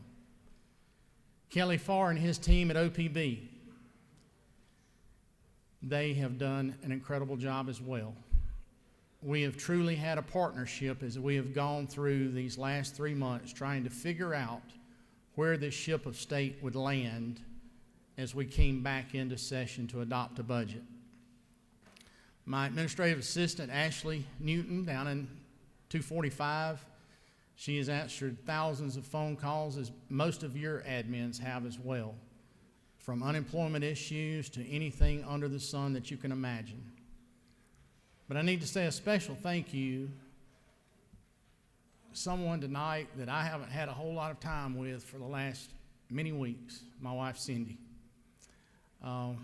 When I've been there, I haven't really been there because we've been on Zoom calls, we've been on emails, we've been on conference calls, and first one thing and another. And I've been just a little more than distracted while I've been home. So thank you to her. So as we were here in September, we were having discussions about the governor's idea to reduce the state's budget by 6%. We came back in with that plan in mind. As we left here and adopted a budget on March the 10th, and then as we left here on the 13th to come back on the 16th for a day, we felt good about the budget we had passed. We'd given our hardworking state employees and our school teachers a very well-deserved raise. Then COVID-19 hit. Something like none of us living today, with the exception of maybe Chairman Don Hogan, who was here during the 1918 Spanish flu.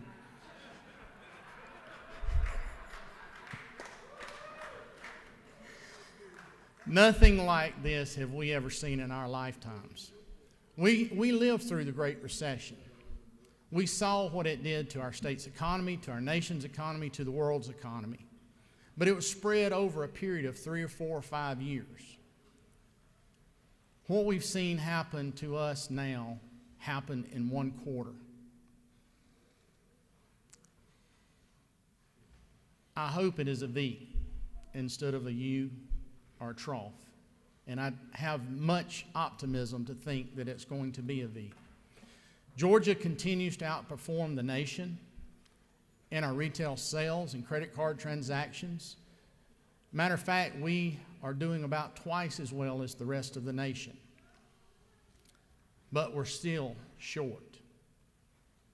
It's still required that our governor do the prudent thing in coming back and lowering the revenue estimate from what he had originally established when we were here in March. It was necessary. It was prudent.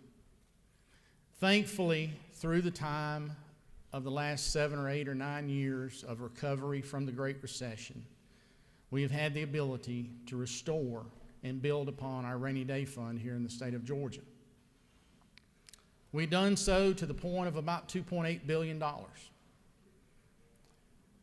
As the brakes were applied in March, April, and May, I, for one, was very thankful that we were able to do that. Some things I want to tell you about in this budget. While it's a 10% reduction basically across the entire budget, many agencies are not reduced to the level of 10%. Some agencies were able to help a little more than others, so you'll see some that are a little over 10%. But as a whole, throughout the budget, it's basically a 10% reduction. It was necessary when $2 billion, or almost $2.5 billion, disappear out of the revenue stream almost overnight.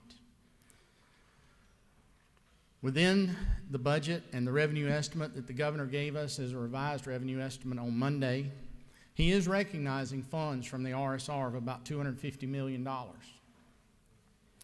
Why not more, you may ask? Well, statute requires that 4% of prior year revenues remain in the rainy day fund, in the RSR.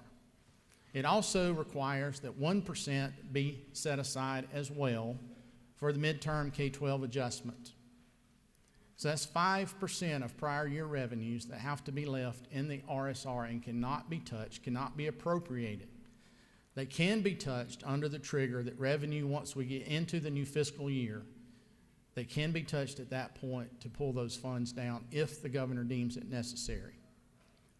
Understand that to finish out FY20, it will take us somewhere over $1 billion out of the RSR to close out the books. That's why we're only moving $250 million at this time. I want to thank our members of the Appropriations Committee, both Republican and Democrat. We've heard from many of you. We've taken many suggestions. We've taken many points or concerns that you have had as we've gone through this process. And I want to tell you that the budget you have on your desk in front of you today is much different than the budget that left the desk of the Senate last Friday. With the governor lowering the projected cut from 11% to 10%, it has made some significant changes within this document. First off, I know many of you had concerns about pre-K and HOPE. Pre-K and HOPE remain left alone. Thankfully, our lottery sales have remained incredibly strong, and we still have the only lottery in the United States of America that has continued to grow during its entire lifetime. Education still receives 53.2% of the total state funds that are allocated in this budget. While there is a reduction in QBE of 10%, or about $950 million, one thing I want you to understand and note, that there were also $457 million in federal funds that were distributed by the Georgia Department of Education to our school systems in the state to help offset some of the reductions that I'm assuming they knew that we were going to have to make. And they were distributed on the Title I formula. So when you look at it that way, it winds up being about a 4 to 4.5% cut to the funds going to education, because those school systems can use those federal funds to replace revenue. Also, hear me when I say that K-12 enrollment growth is fully funded. Training and experience, the steps for our teachers, are fully funded in this budget. Equalization, that is vitally important to our rural school systems, is fully funded in this budget. Sparsity grants are fully funded in this budget. The Senate, as they were having to work toward an 11%, found it necessary, and I don't disagree with them, because they were trying to find dollars anywhere they could find them. They had made a reduction at student or pupil transportation. We have been able to fully restore that transportation fund back to where it was in previous years. Governor's Office of Student Achievement. Many of you have expressed your concern about the Governor's Honors Program and several other things that were being done there at GOSA. We have basically sort of restructured it. Many years now we've been putting different things at GOSA and taking a few things away and putting things back, and first one thing and another. But we have reallocated funds within GOSA. $1.7 million for the Master Teacher Leadership Academy, $1.6 million for Governor's Honors, $1.5 million for Growing Readers, and $1.8 million for the Georgia Awards Program. Those are there and funded. Higher education, both our university system and the technical college system of Georgia, they do see cuts as well. But understand, they also receive significant federal funding to offset what they knew would be some difficulties that they would be facing. But understand as well, their methods of teaching may very well be different come this fall, moving toward a virtual model, as well as K-12 systems may have to do as well. I want to mention one other thing on the K-12 systems before I move on. As we came through the Great Recession, and we made necessary cuts back at that time, our school superintendents, our school boards, our administrators within the school systems realized at that point that they were caught short in many ways and knew that they could do better when funding revenue from the state or from the federal government took a dip. They know we have to live under a balanced budget just as they do. Our school systems have done an outstanding job in the intervening 8 or 9 years in building local reserves. Our local systems are sitting on about $3.3 billion in reserves on the local level, more than the state of Georgia itself has in the bank right now. I'm not complaining, I'm bragging on them. I'm proud of them for the job that they have done to prepare for the next dip in the economy. The Department of Labor. I know I've had tons of conversations with many of you as it relates to the Department of Labor and trying to get the onslaught of people that they've been trying to help and trying to give assistance to. For the last 2 weeks, I've been staying downtown in a hotel that's directly across the street from the Department of Labor building. I want to brag on those folks for just a second. I'm an early riser, and as I've been getting up in the mornings and getting dressed, I've been looking out the window.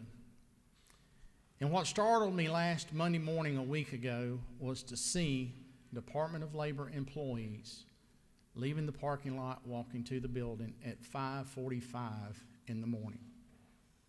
We would finish here late. I would get back to the hotel 8:30, 9 o'clock, sometimes a little bit later, to look across in that building, still see office lights on, and people in there working. Those folks have done an outstanding job. One that we know very well, many of us know very well, that I talk to on a fairly regular basis. I was talking to her the other day about a certain claim, and she shared with me that she had 24,300 emails in her inbox of folks she was trying to help. Keeping that in mind, there are no reductions to the Department of Labor. The conferees also felt that because of the pandemic, it was necessary and prudent to help the Department of Public Health as well. The county grant and aid money has been put back into the budget that goes directly to our counties and the county health departments. In this budget as well, funds 6 months of postpartum care for mothers on Medicaid, $19.7 million.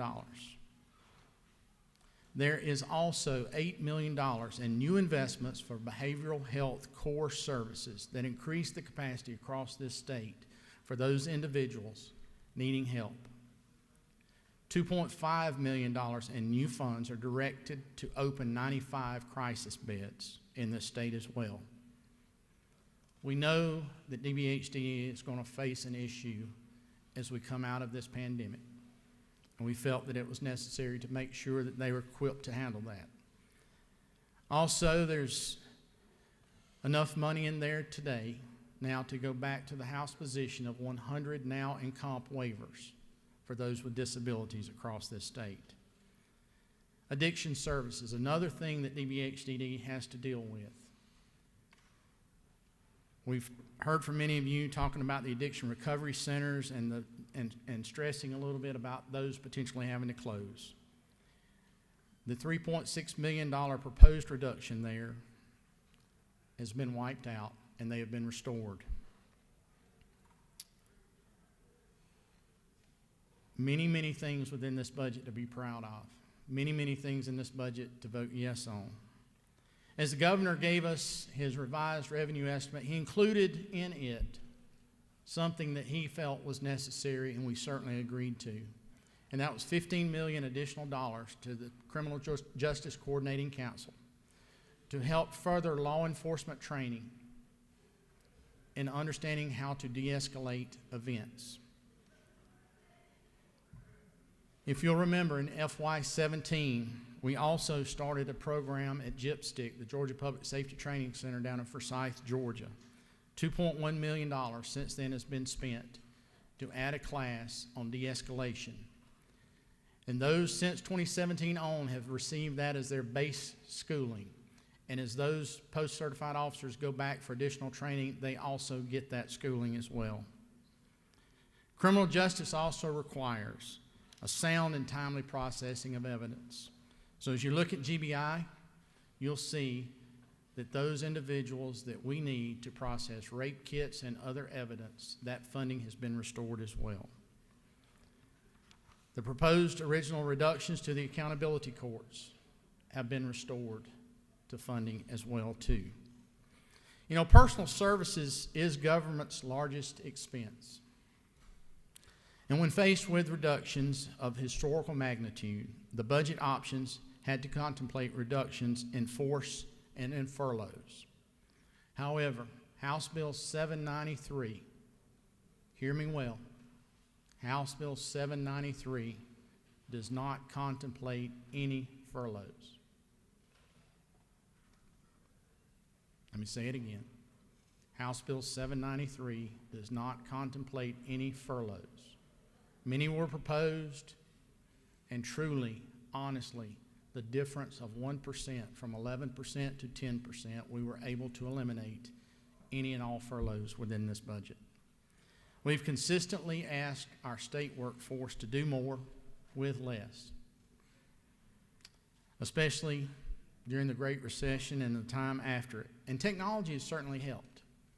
And I think we're going to see a lot of changes in state government and business in general because we figured out teleworking works pretty well. In talking with Director Tom Rawlings at DFAX, he has been amazed that the casework that their folks have been able to do that normally came into an office from 8 to 5 every day has actually increased as they have been working from home.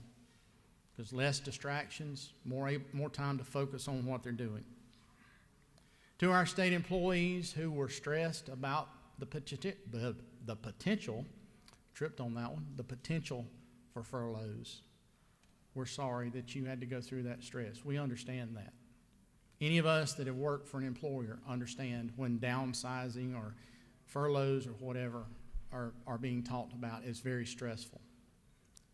But we're very thankful for the job that you do on a daily basis. From our law enforcement individuals, to our admins here, to the folks at Department of Labor, DOT, Department of Ag, wherever, corrections, juvenile justice, I've started down a list. I'm afraid somebody will get mad because I stopped, but our time is limited. But thank you to those individuals that keep us safe, keep us healthy, and keep us educated. Ladies and gentlemen, I typically walk through the tracking sheet.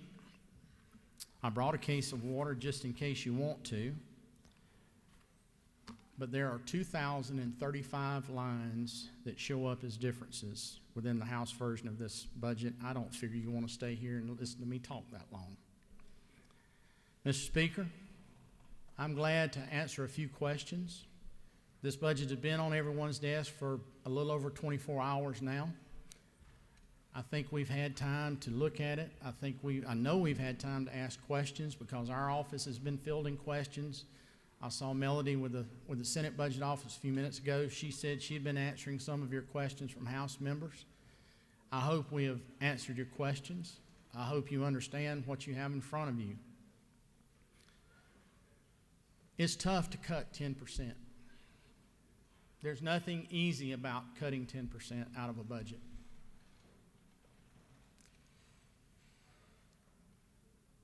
But I truly believe that what you have on your desk in front of you is something that you can go home and be proud of. And I see Senator Lucas, and I want to mention one last thing before I take questions. Senator Lucas and I have chaired or co-chaired the Governor's Rural Hospital Stabilization Commission for quite a few years now. It's kind of our passion, something we share and have a lot in common in, but is our joint passion there. And one of the things that I'm very proud of in this budget as well is we were able to go in and put some additional funding in to help our rural hospitals. We know that putting the brakes on elective surgeries impacted our rural hospitals dramatically. Right now they're in pretty good shape because they don't do the collections for those billings until another month or so. We know that there will be a crisis at that point. And I feel like that we're set in a way to help those hospitals at that point in time. Mr. Speaker, I'll answer a question or two, and then I'll get out of the way because I know about the next thing is maybe the governor and us going home. Chair recognizes Chairman Beverly to your left for a question. His habit.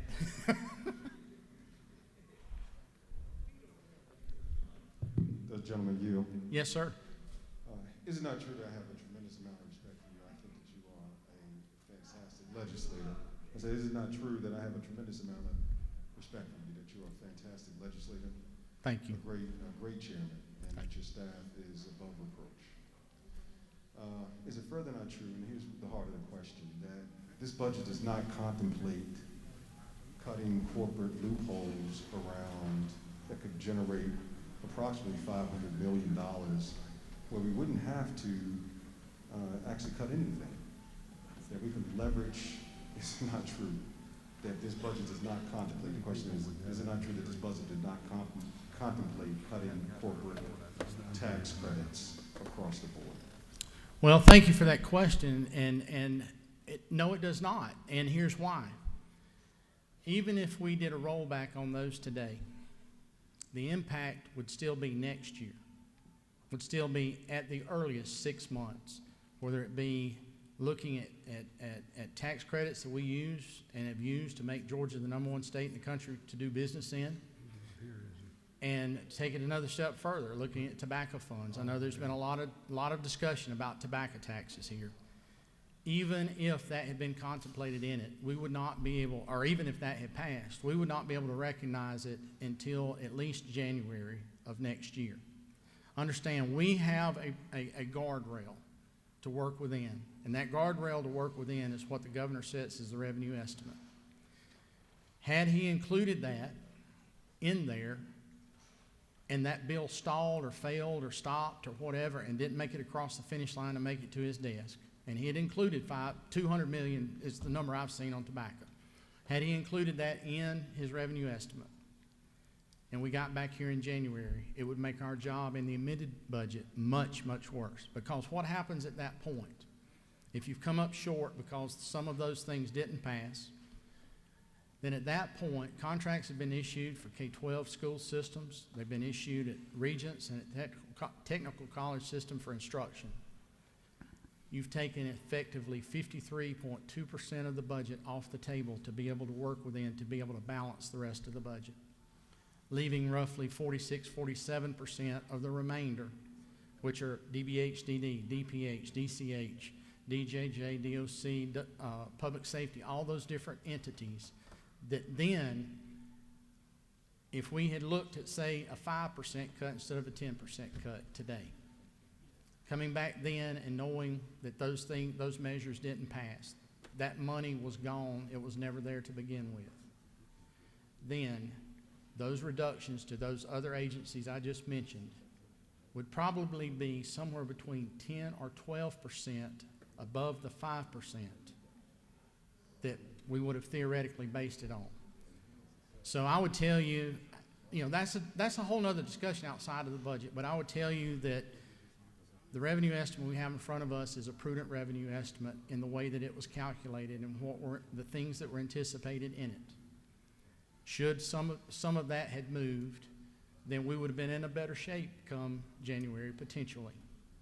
But again, I've seen wildly varying numbers just on the tobacco tax number itself. I've heard anything from 50 to 500 million, so you never know. I hope that answers your question. Gentlemen, here for one other question. Yes, sir. Was there any consideration around doing a revenue anticipatory note or a tax anticipatory note to cover the shortfall? Because we're in a pandemic that we could easily leverage debt in this particular space to cover the cost of the cuts and then come back with a date certain that are repayable. So if we did a revenue anticipatory note at a date certain a year from now, we could invariably have the revenue to cover the cost. The only way that the state government can do that is that it has to be taken and repaid within the same fiscal year. And to make what I think you're thinking about work, you would not be able to do it within the same fiscal year. Because if revenues never rebounded, we would not have that ability to repay it, and we would sure enough be in a bad spot at that point. Yes, sir. Mr. Speaker, I'll take one more question. I think everybody has a very good idea of how they're going to vote, and I don't want to cut folks short, but at the same time, we've had a little over 24 hours to talk about it, and I certainly hope that we've been able to answer as many questions as possible in that time. So one more question. Well, you have 6 lined up, but if you're only going to take one more, I recognize one member of the Democratic caucus. We'll go to the Republican caucus and recognize Chairman Hawkins to your right for a question. Does the gentleman yield? Yes, sir. I've said to you over many years, thank you for what you do. Privately, I want to say it publicly tonight. You've built 2 budgets this year, and God knows what we may face in the future. This is COVID-19. We may have a COVID-20 and 21. And I want to tell you, I feel very comfortable having a man like you helping us do this. Thank you, sir. Thank you. Thank you. Mr. Speaker, since that was an undeserved compliment, I'll take a couple more questions. If he had said it about our staff, then it would have been deserved, but he said it about me, so it wasn't deserved. Chair recognizes Representative Oliver to your left for a question. Does the gentleman yield? Yes, ma'am. I also want to thank you for your work, and particularly for you indulging me time and time again on many issues. But isn't it true, sir, that the frustration of having to do a billion-dollar cut makes us reflect on how things are just not changing quickly enough? And I direct your attention to the bond package from page 167 to 169, where we're purchasing for $5 million of bonds 400 or 500 new cars. You agree with me, I think, that our work patterns are changing. You agree with me that the rental units over at the Twin Towers has helped. Why is it that we continue to buy cars, 400 and 500 cars a year, in a budget crisis? Well, I think because just like myself, things wear out. Vehicles certainly wear out. And what you and I have inherited, and all of us have inherited, is a fairly large fleet that we have managed to trim over the last 10 years, fairly significantly, but it's still a pretty large fleet. Even with the work patterns changing, there is still the need for many of our people, whether it be in juvenile justice, community supervision, corrections, pardons and paroles, Department of Ag, Department of Labor, I can go on, but there's still a need for them to be in person from place to place. And in talking with Commissioner Black, I'll use as an example, the fleet he inherited several years ago, they were spending more on repair and replacement of parts on those vehicles than what the vehicle was actually worth, but they didn't have replacements for them. So I share your concern. You and I have talked, I would say ad nauseum, but I don't get sick from it, but it's been a lot about this particular issue. And we've still got some work to do. I will tell you that I feel like we've still got some work to do. But I do know that I don't want one of our state employees stranded on the side of the road because they're still having to drive a vehicle with 175 or 180,000 miles on it that breaks down and strands them there. But we will get there. Thank you. Mr. Speaker, one more question, and I mean it this time. Chair recognizes Representative Gertler in the gallery to your left for a question. The gentleman yield. Yes, sir.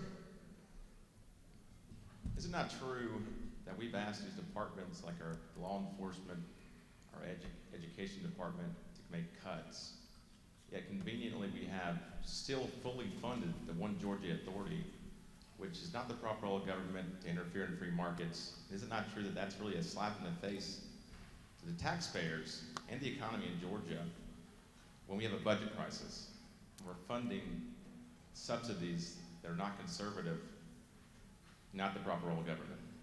Is that not true? You and I have had several discussions on this particular point over your term here, and I would continue to say that the job of the One Georgia Authority, REBA grants, other things, are things that bring jobs to the state of Georgia. If you wish not to bring jobs to this state, then if you're ever in my shoes, you can do what you wish to. But I happen to be a very strong believer in the work that One Georgia does for our economy, for our rural areas around this state, and those that are probably going to be hurt or hit the worst of any communities in this state or the rural parts of this state during this pandemic. And I think it's an investment in our future, and I continue to think that. Mr. Speaker, with that, I yield the well, and I commend to you the Conference Committee report on House Bill 793 and ask for your favorable consideration, and thank you for your time. What purpose does Representative McLeod rise? Parliamentary inquiry. State your inquiry. Is it not true that taxpayers right now are paying over $127 million to private-run prisons? I do not know the number, Representative. If you've researched it and that's your belief, I'm sure that you believe it to be true. Another parliamentary inquiry. State your inquiry. Isn't it true, if this amount is correct, that we could be using this into our public school system and reduce the school-to-prison pipeline? Well, I'm sure the lady believes that to be true. Yes, the lady does. What purpose does Chairman Welch arise? Parliamentary inquiry. State your inquiry. Mr. Speaker, is it not true that with this budget, despite the 10% cuts, that again, the House has put its stamp on leadership in terms of accountability courts, juvenile justice incentive grants, doing exactly what the lady was speaking about, redirecting individuals, giving them a second chance at a better life instead of incarceration, so that Georgians would have so that we would fulfill our pledge to have criminal justice reform and lead the nation in criminal justice reforms. Is it not true that we are maintaining that posture with this budget despite 10% cuts? By continuing fully funding the accountability courts, there will be a lot of empty beds in prisons in Georgia. All right, that completes the parliamentary inquiries on the adoption of the conference committee report on House Bill 793. All those in favor of the adoption of the conference committee report will vote aye. Those opposed will vote no, and the clerk will unlock the machine and call the roll.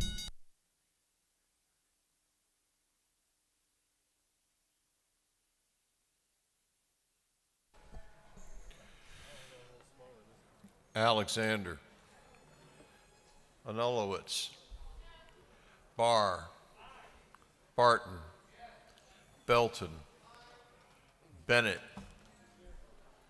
Bentley, Benton, Beverly, Blackman, Bodie, Bruce, Burns, Carpenter, Carson, Chokas, Clark H., Collins, Cooper, Corbett, Dempsey, Dickey, Dollar, Drenner, Dubnik, Evstration, England, Irwin, Fleming, Fry, Gaines, Gardner, Glanton, Gravely, Harrell, Hatchett,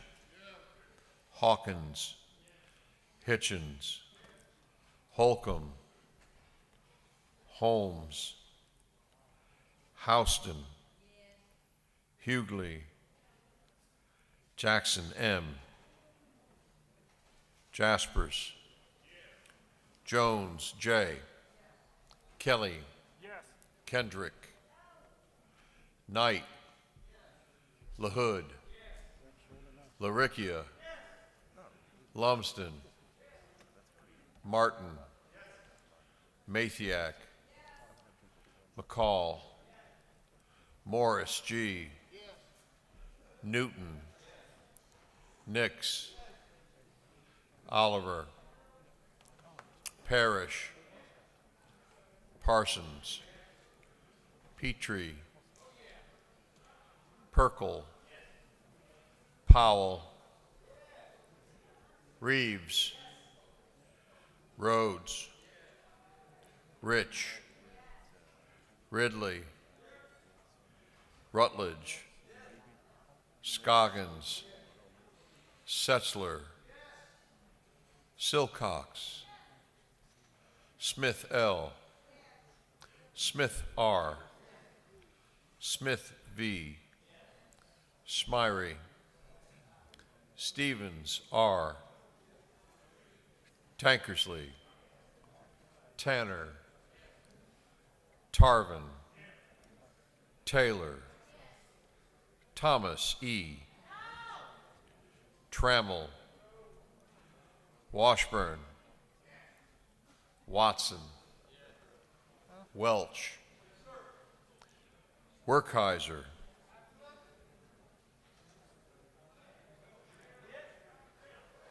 Wiedauer, Williams A., Williamson,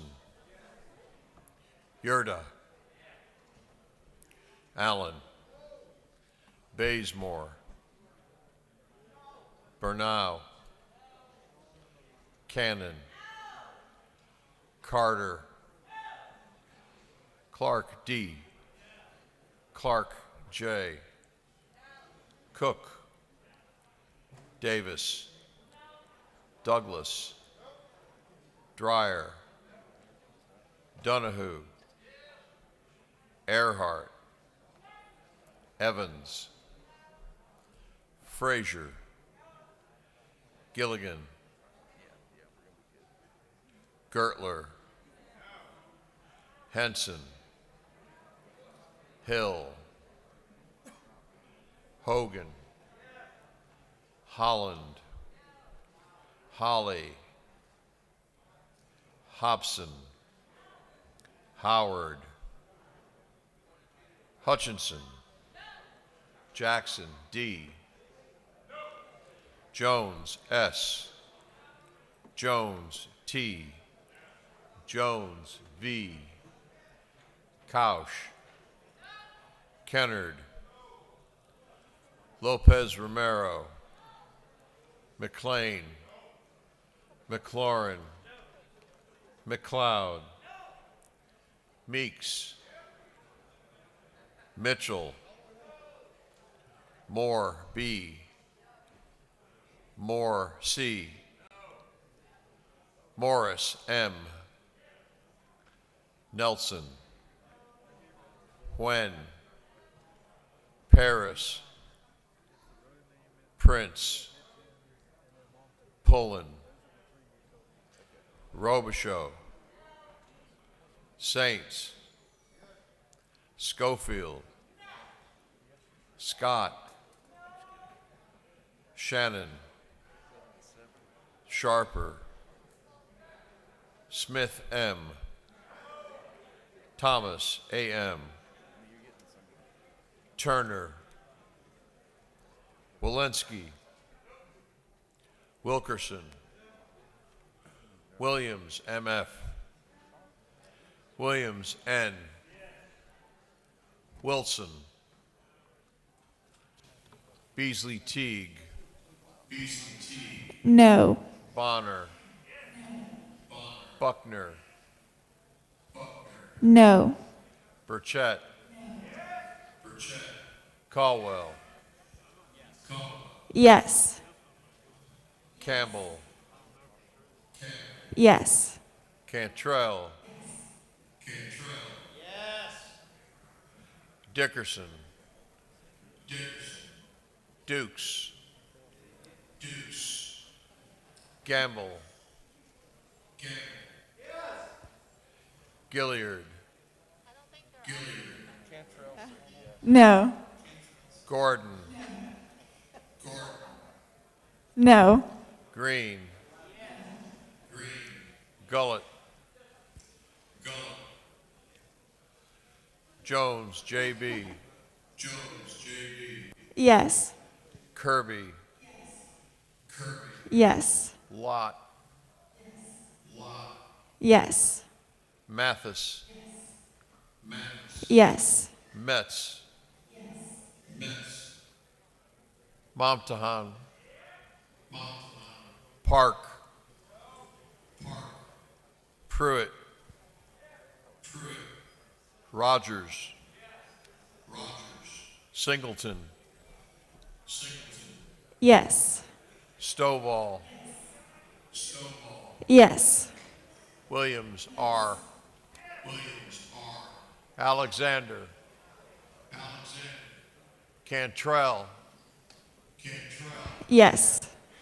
Clark H, Cooper, Dickerson, Dreyer, Dukes, Yes. Gamble, Yes. Gilligan,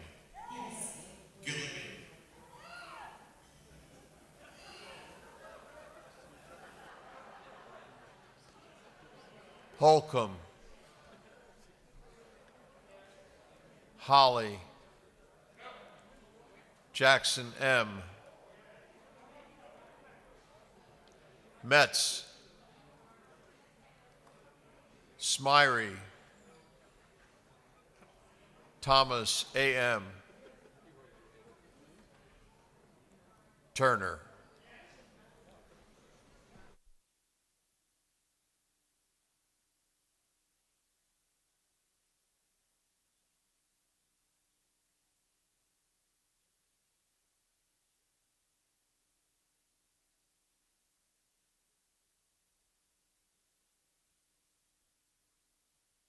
Members will look at the board and make sure it is accurate.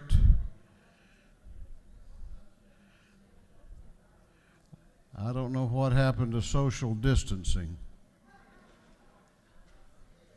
I guess I'm not even going to try anymore. Clerk will lock the machines. On the adoption of the conference committee report on House Bill 793, the ayes are 104. The nays are 62. This House has adopted the Committee of Conference report and has approved a budget for fiscal year 2021.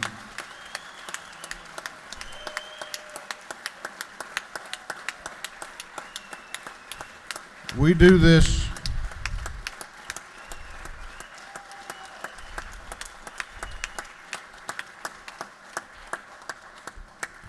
do this every year, and we thank people who do a great job here, and we always thank the House Budget Office.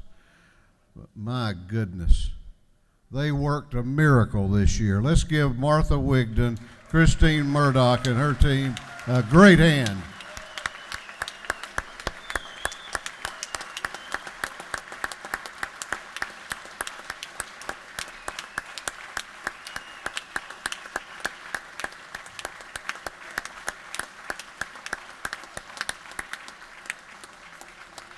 Chair recognizes Chairman Tanner for a motion.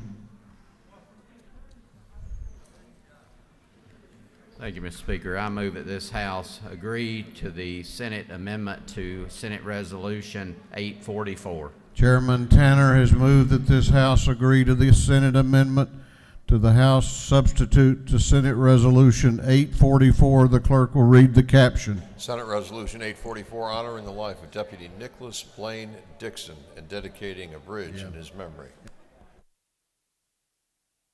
Calendar. Chair recognizes Chairman Tanner to explain his motion. Thank you, Mr. Speaker. This is a road naming bill we sent back across the hall.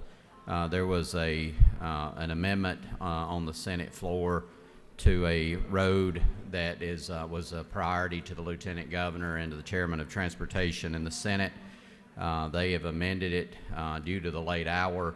Instead of further discussion, we're going to go ahead and ask for an agreement so that we can move this forward so that we don't endanger any of our House members' roads, bridges, etc., to these well-deserving Georgians that are on this legislation. So I would ask for you to agree to this amendment to Senate Resolution 844. With that, I'll yield the well. On the gentleman's motion that the House agree to the Senate amendment to the House substitute Senate Resolution 844, all those in favor will vote aye. Those opposed will vote no, and the clerk will unlock the machines.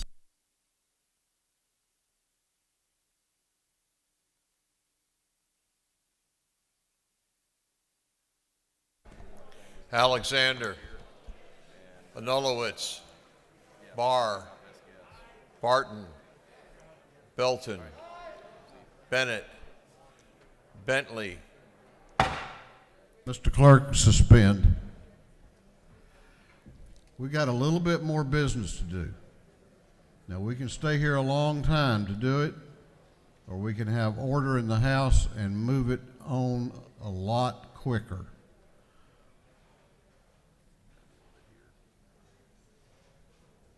The clerk's office needs to be able to hear the responses of members to votes.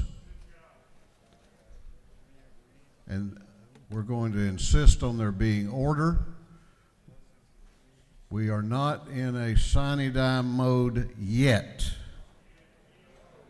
No, we're not. The clerk may proceed. Bennett, Bentley, Benton, Beverly, Blackman, Bodie, Bruce, Burns, Carpenter, Carson, Chokus, Clark H., Collins, Cooper, Corbett, Dempsey, Dickey, Dollar, Drenner, Dubnik, Efstration, England, Irwin, Fleming, Fry, Gaines, Gardner, Glanton, Gravely, Harrell, Hatchett, Hawkins, Hitchens, Holcomb, Holmes, Houston,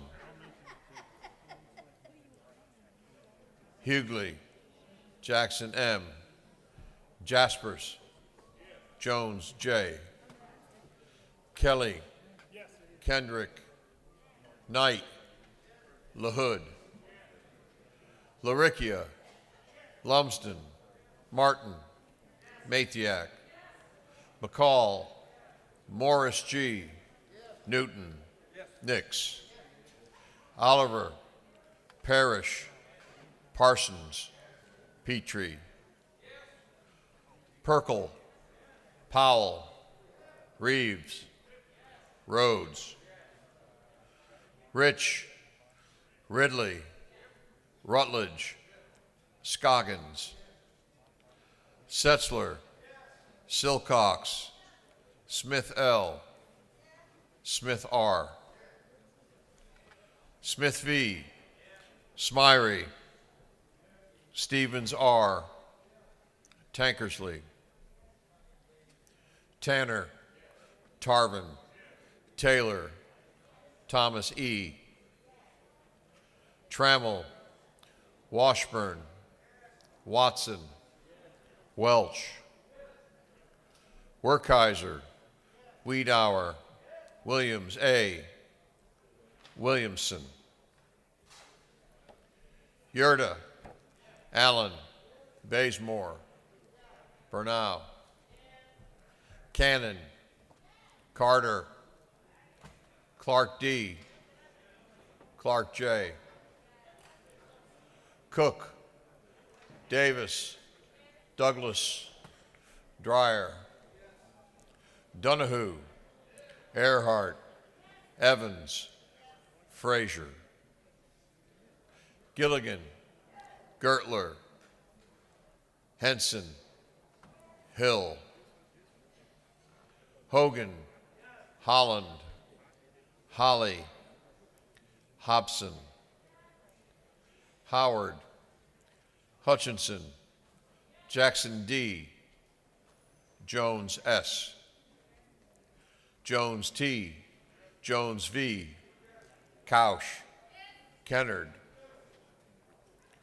Lopez Romero, McLean, McLaurin, McLeod, Meeks, Mitchell, Moore B., Moore C., Morris M., Nelson, Huen, Paris, Prince, Pullen, Robichaud, Saints, Schofield, Scott, Shannon, Sharper, Smith M., Thomas A.M., Turner, Walensky, Wilkerson, Williams M.F., Williams N., Wilson, Beasley Teague,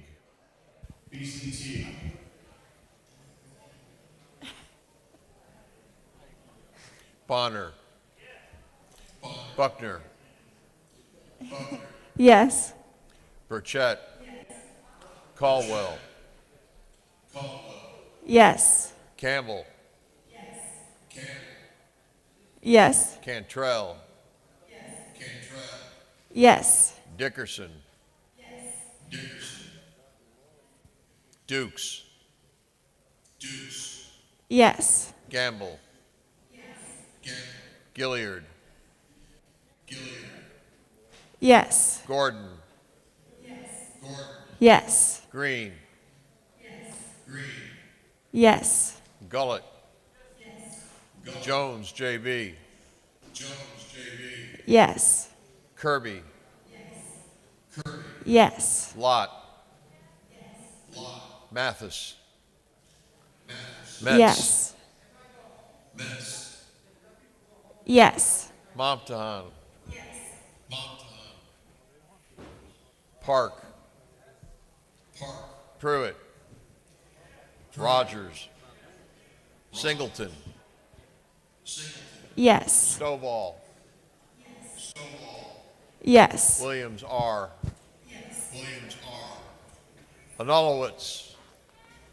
Beasley Teague. Yes. Bennett. Cook. Dickerson.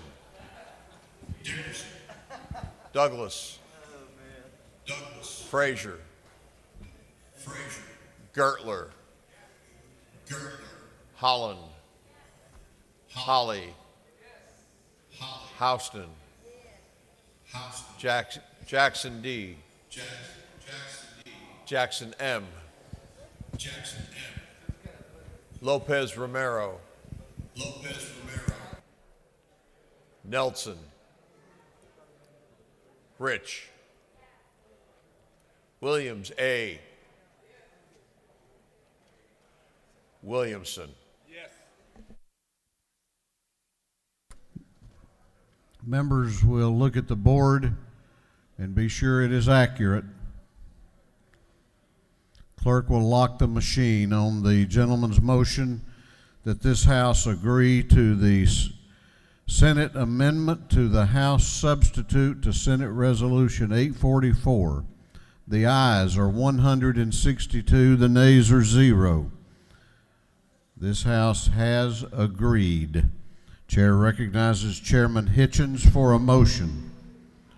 Not a story, a motion.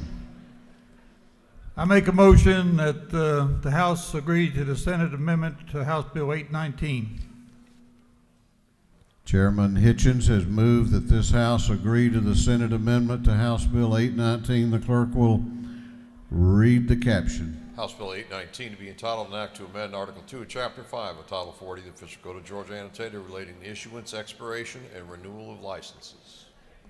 Chair recognizes Chairman Hitchens to explain his motion. Thank you very much, Mr. Speaker, ladies and gentlemen of the House.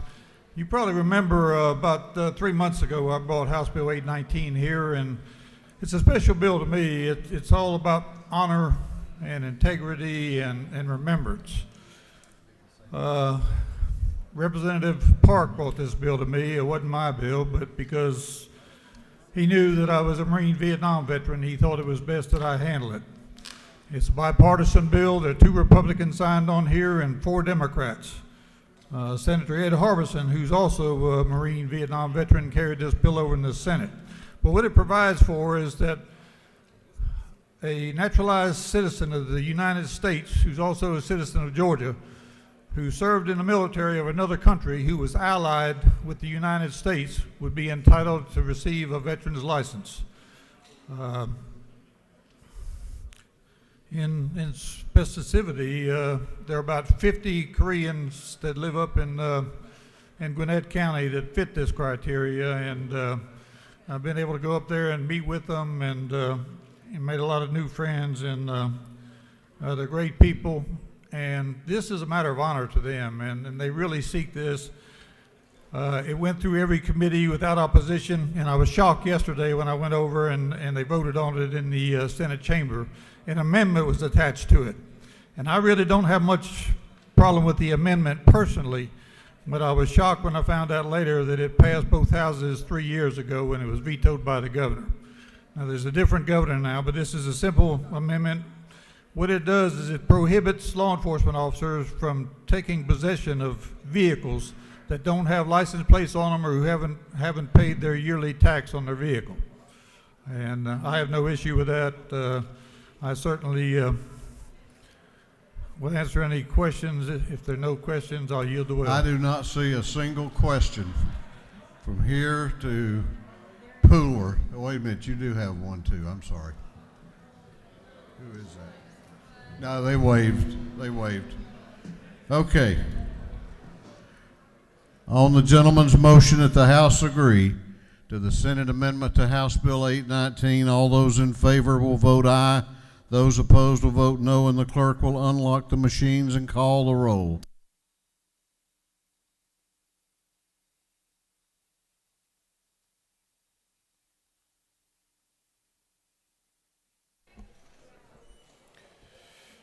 Alexander, Anulowitz, Barr, Barton, Belton, Bennett, Bentley, Benton, Beverly, Blackman, Bodie, Bruce, Burns, Carpenter, Carson, Chokus, Clark H., Collins, Cooper, Corbett, Dempsey, Dickey, Dollar, Drenner, Dubnik, Efstration, England, Irwin, Fleming, Fry, Gaines, Gardner, Glanton, Gravely, Harrell, Hatchett, Hawkins, Hitchens,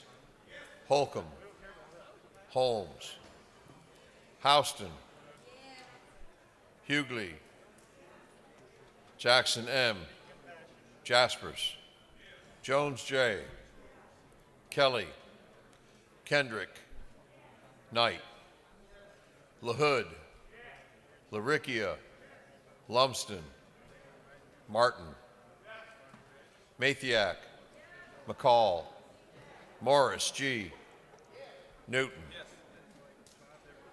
Nix, Oliver, Parrish, Parsons, Petrie, Perkel, Powell, Reeves, Rhodes, Rich, Ridley, Rutledge, Scoggins, Setzler, Silcox, Smith L., Smith R., Smith V., Smyrie, Stevens R., Tankersley, Tanner, Tarvin, Taylor, Thomas E., Trammell, Washburn, Watson, Welch, Werkheiser, Wiedauer, Williams A., Williamson, Yerda, Allen, Bazemore, Bernau, Cannon, Carter, Clark D., Clark J., Cook, Davis, Douglas, Dreyer, Donahue, Earhart, Evans, Frazier, Gilligan, Gertler, Henson, Hill, Hogan, Holland, Holly, Hobson, Howard, Hutchinson, Jackson D., Jones S., Jones T., Jones V., Couch, Kennard, Lopez Romero, McLean, McLaurin, McLeod, Meeks, Mitchell, Moore B., Moore C., Morris M., Nelson, Huen, Paris, Prince, Pullen, Robichaux, Saints, Schofield, Scott, Shannon, Sharper, Smith M., Thomas A.M., Turner, Walensky, Wilkerson, Williams, MF. Williams, N. Wilson. Beasley, Teague. Yes. Bonner. Buckner. Yes. Burchett. Yes. Caldwell. Yes. Campbell. Yes. Cantrell. Yes. Dickerson. Dukes. Yes. Gamble. Gilliard. Yes. Gordon.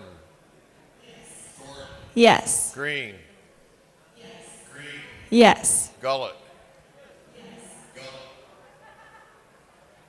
Jones, JB. Yes. Kirby. Yes. Lott. Mathis. Metz. Yes. Momtahan. Park. Pruitt. Rogers. Singleton. Stovall. Yes. Williams, Yes. R. Bazemore. Bennett. Blackman. Dickerson. Dickey. Douglas. Dreyer. Frazier. Jackson D. Jackson M. Jones T. Kelly. McLean. Nelson. Quinn. Oliver. Paris. Pruitt. Rogers. Thomas, A.M. Williams, R.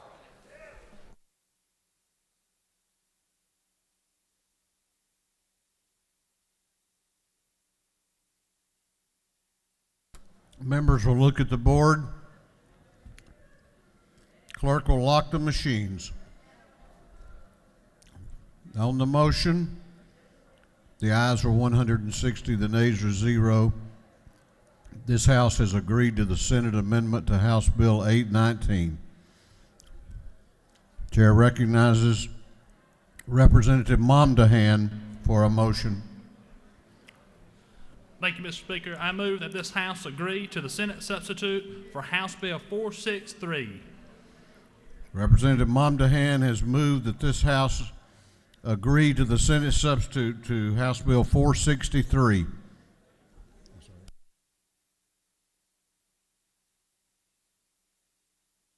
Clerk will read the caption.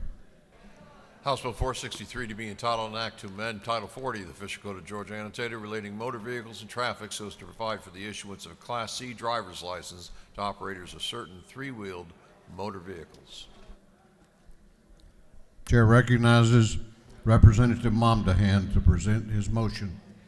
Thank you, Mr. Speaker. Members of the House, I'll be short as the hour is late.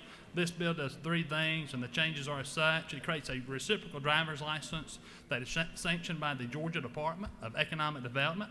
It allows some flexibility in mailing notices to citizens of our state and allows a pilot program for electronic driver's licenses. With that, Mr. Speaker, I will yield for questions. You have a question if you care to yield. I yield. Chair recognizes Leader Trammell to your left for a question. Will the gentleman yield? I will. Isn't it true in section 1-3 of this bill that it eliminates the certified mailing requirement when your driver's license has been suspended? I believe the citizen believes, I believe the representative believes that to be true. Will the gentleman further yield? I will. And isn't it true that if you eliminate the certified mail requirement that you'll have people who do not know that their license has been suspended who could be taken to jail because there is not proof that they received that notice from the Department of Driver Services for being on for driving on a suspended license, even though they don't know they're doing that? If the representative believes that to be true. Yeah, we got. Mr. Speaker, if that's all the questions, I would yield the well. Gentleman has yielded the well. On the gentleman's motion that this House agree to the Senate substitute to House Bill 463, all those in favor will vote aye. Those opposed will vote no. And the clerk will unlock the machines. What purpose does Chairman Watson rise? Parliamentary. State your inquiry. Mr. Speaker, is it not true that this bill allows Department of Driver Services the option to use certified mail or certificate of mailing, and that over half of the certified mail that they currently send out is returned to the state at a cost of over $500,000 and is wasted and thrown in the trash because no one receives it? If the gentleman so states, he sounds like he's done a little research into it. Thank you, Mr. Speaker. All right, we're voting. The clerk will call the roll or unlock the machines and call the roll. Alexander, Anulowitz, Barr, Barton, Belton, Bennett, Bentley, Benton, Beverly, Blackman, Bodie, Bruce, Burns, Carpenter, Carson, Chokus, Clark H., Collins, Cooper, Corbett, Dempsey, Dickey, Dollar, Drenner, Dubnik, Abstration, England, Irwin, Fleming, Fry, Gaines, Gardner, Glanton, Gravely, Harrell, Hatchett, Hawkins, Hitchens, Holcomb, Holmes, Houston, Hughley, Jackson M., Jaspers, Jones J., Kelly, Kendrick, Knight, LaHood, Laricchia, Lumsden, Martin,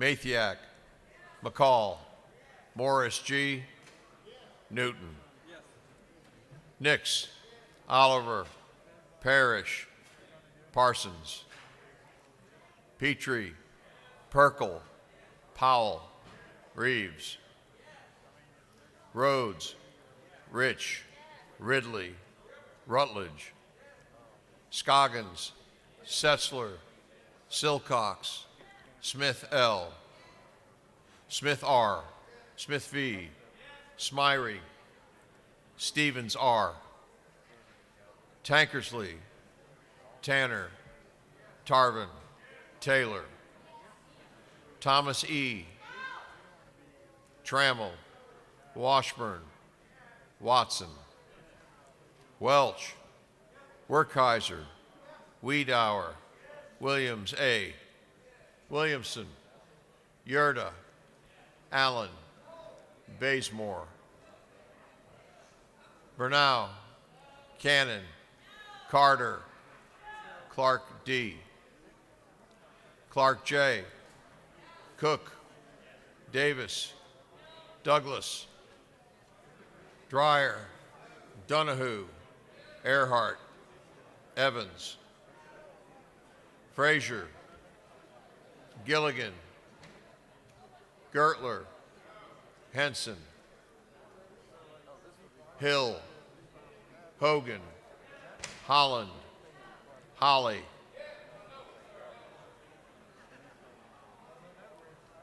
Hobson, Howard, Hutchinson, Jackson D., Jones S., Jones T., Jones V., Kausch, Kennard, Lopez Romero, McLean, McLaurin, McLeod, Meeks, Mitchell, Moore B., Moore C., Morris M., Nelson, Nguyen, Paris, Prince, Pullen, Robichaud, Saints, Schofield, Scott, Shannon, Sharper, Smith M, Thomas A.M., Turner, Walensky, Wilkerson, Williams M.F., Williams N., Wilson, Beasley Teague,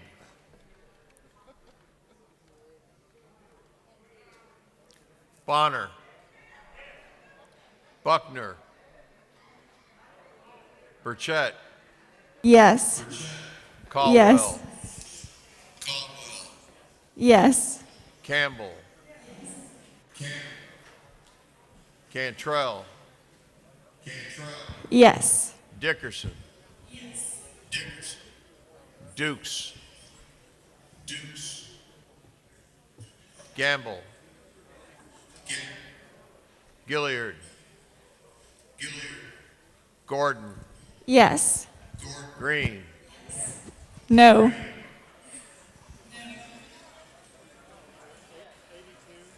Gullett, Jones, J.B., Yes. Kirby, Yes. Lott, Mathis, Matz, Momtahan, Yes. Park, Pruitt, Rogers, Singleton, Yes. Snowball, Williams R, Bazemore, Beasley Teague, Blackman, Dickerson, Dollar, Dukes, Earhart, Frazier, Gilliard, Gilligan, Gravely, Harrell, Henson, Jackson D, Jackson M, Jones S, Jones V, Kelly,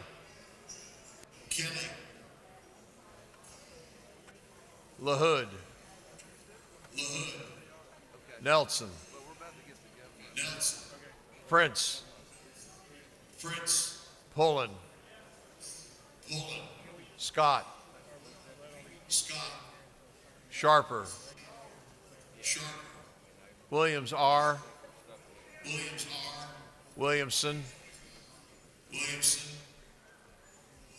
Wilson.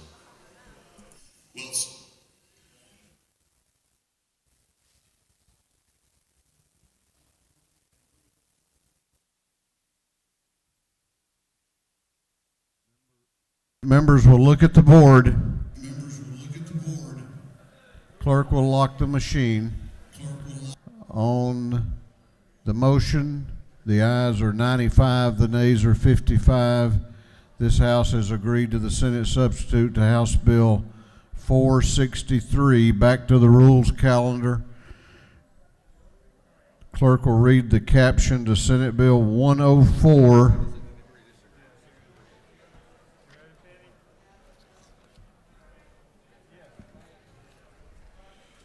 Senate Bill 104 by Senator Payne of the 54th, Stone of the 23rd, Albers of the 56th, Miller of the 49th, and others to be entitled an act to amend Code Section 3139-4 of the Official Code of Georgia Annotated relating to persons authorized to issue order not to resuscitate so as to revise parental requirement for consent. This bill item referred to the Committee on Judiciary. That committee recommends that this bill do pass by Rules Committee substitute.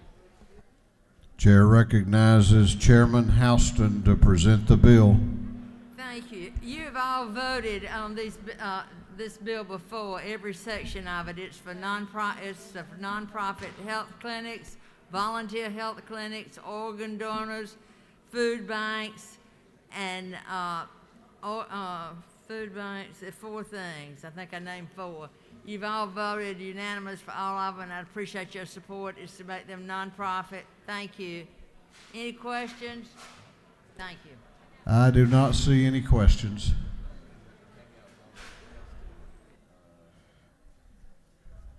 Is there any objection to the previous question being ordered? The chair hears none. The previous question is ordered. Is there any objection to withdrawing the committee substitute? The chair hears none. The committee substitute is withdrawn. Is there any objection to adopting the substitute offered by the Committee on Rules? The chair hears none. The Rules Committee substitute is adopted. Is there any objection to agreeing to the report of the committee, which was favorable to the passage of the bill? The chair hears none. The report of the committee is agreed to. Shall this bill now pass? All those in favor of the passage of the bill will vote aye. Those opposed will vote no, and the clerk will unlock the machines.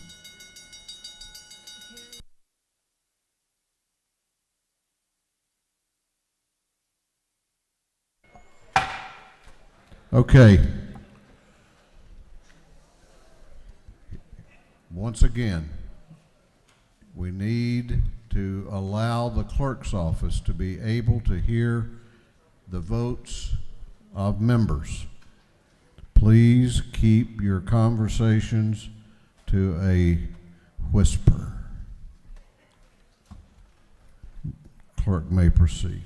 Alexander, Anulowitz, Barr, Barton, Belton, Bennett, Bentley, Benton, Beverly, Blackman, Bodie, Bruce, Burns, Carpenter, Carson, Chokus, Clark H., Collins, Cooper, Corbett, Dempsey, Dickey, Dollar, Drenner, Dubnik, Efstration, England, Irwin, Fleming, Fry, Gaines, Gardner, Glanton, Gravely, Harrell, Hatchett, Hawkins, Hitchens, Holcomb, Holmes,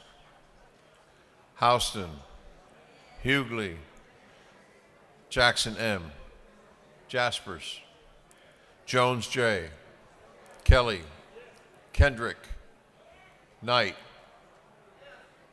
LaHood, LaRicchia, Lumsden, Martin, Mathiak, McCall, Morris G., Newton, Nix, Oliver, Parrish, Parsons, Petrie, Perkel, Powell, Reeves, Rhodes, Rich, Ridley, Rutledge, Scoggins, Setzler, Silcox, Smith L., Smith R., Smith V., Smyrie, Stevens R., Tankersley, Tanner, Tarvin, Taylor, Thomas E., Trammell, Washburn, Watson, Welch,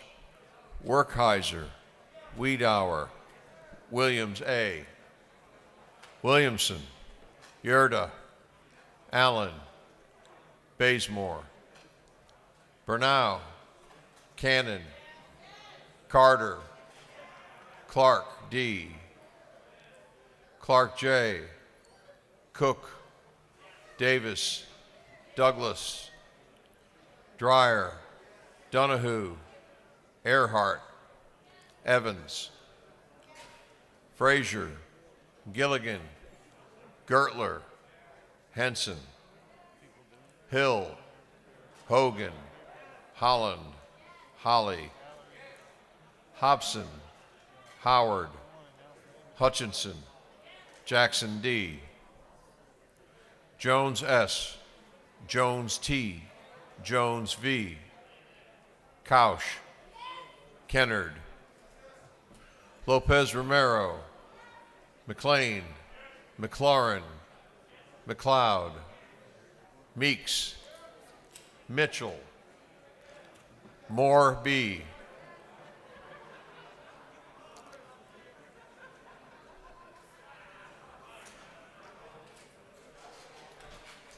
Moore C. Morris M. Nelson. Wend. Paris. Prince. Pullen. Robichaud. Saints. Schofield.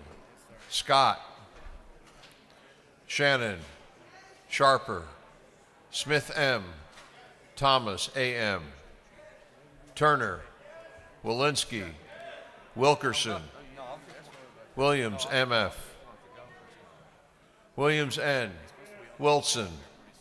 Beasley Teague. Yes. Bonner. Buckner. Yes. Burchett. Yes. Caldwell. Yes. Campbell. Cantrell. Yes. Dickerson. Dukes. Gamble. Gilliard. Gordon. Yes. Green. Gullett. Jones, J.B. Yes. Kirby. Yes. Lott. Mathis. Metz. Yes. Momtahan. Park. Pruitt. Rogers. Singleton. Stovall. Williams R. Yes. Allen. Bazemore. Beverly. Blackman. Campbell. Clark J. Dickerson.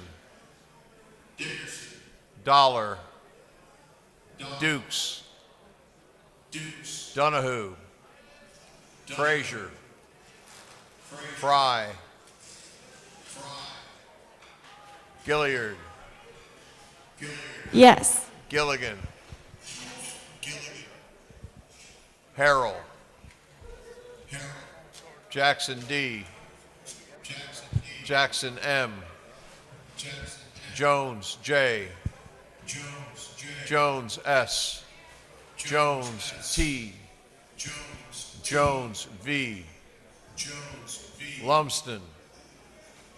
Morris M. Nelson. Huen. Pruitt. Reeves. Ridley. Rogers. Saints.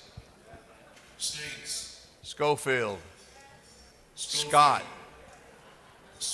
Silcox. Stevens R. Stovall. Tanner. Welch. Williams A. Williamson. Yurda. Members will look at the board.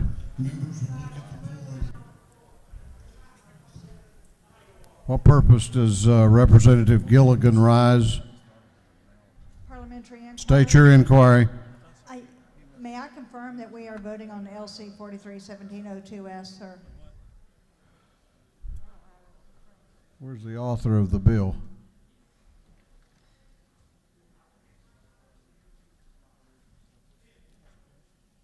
the LC.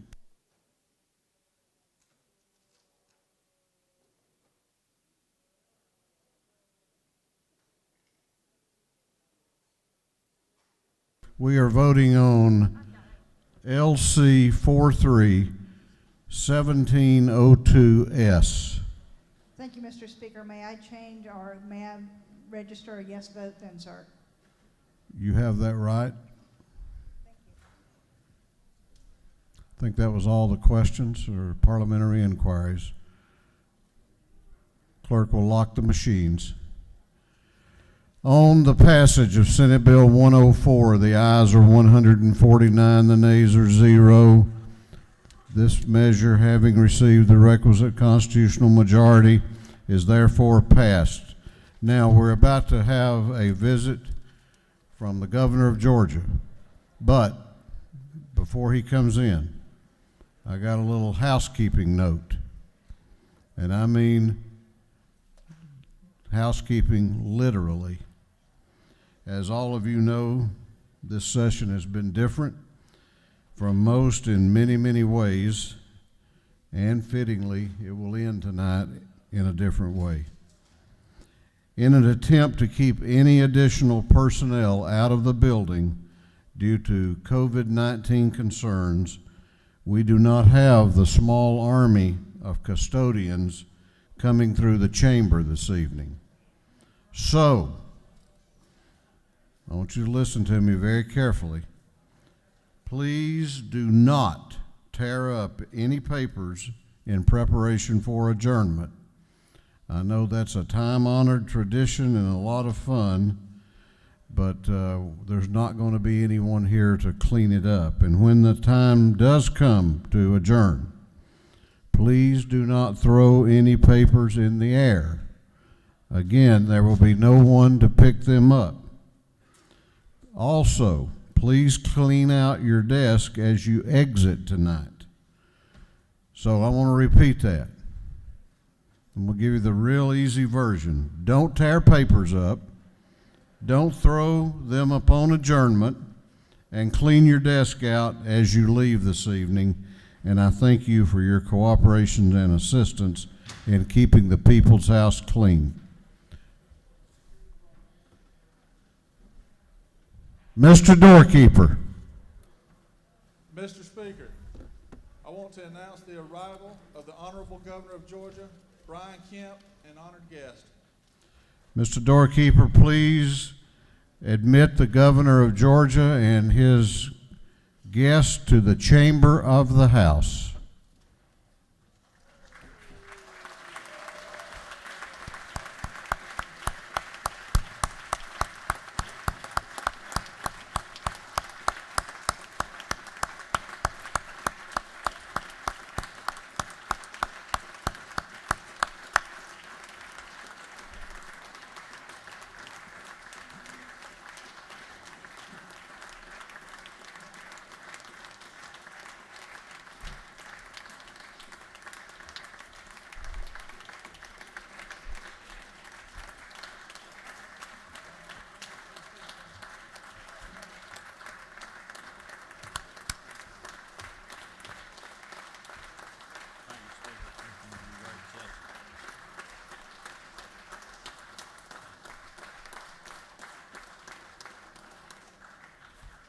Governor, we used to try to finish session before Easter. I promise you we're going to be home for the 4th of July this year, okay? I want to just say a word or two about Governor Kemp, a longtime friend. You know, I told him one time over the course of this pandemic, you know, have you gone out and bought a book on how to cope with this and how to get through it? Because this has been such an unprecedented time, and this state has been tested, as has the nation and the world. But I appreciate his leadership and his management of this state through an unprecedented and very, very difficult time. I know I speak for all Georgians when I say that. So I appreciate your leadership during the session and the final 2 weeks of the session. And it's my pleasure now to introduce to you the Honorable Brian Kemp, the Governor of the state of Georgia.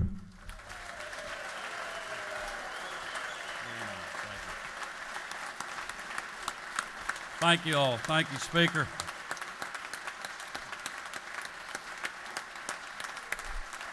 Thank you all very much. Thank you. Thank you. Thank you all. I know this House and those folks on the other side of the hall continue to work, and I will be brief tonight, but I did want to just take the opportunity to come by, and I want to thank the Speaker and the leadership of this House on both sides of the aisle and the members for allowing me to do this. It's an honor to be with you. I know that you all, in this situation that we have been working at breakneck pace in the days behind us and today as well. I want to let you know that Marty and I and our 3 girls want to thank you, Speaker Ralston, and this Georgia House of Representatives for your thoughts and prayers during this unprecedented time. They have certainly been felt by myself as well as my family. I also want to thank those in the body that will be leaving us for your service to our state. As a former member of the legislature, I remember being a young freshman and having people like Chairman Tom McCall helping me learn the ropes as I served in the local delegation with him. Certainly people like one of my floor leaders, Representative Terry Rogers, and many others that I had the opportunity to visit with yesterday. Thank you for your service. But I want to thank all of you for your service and dedication to our state in these unprecedented and challenging times.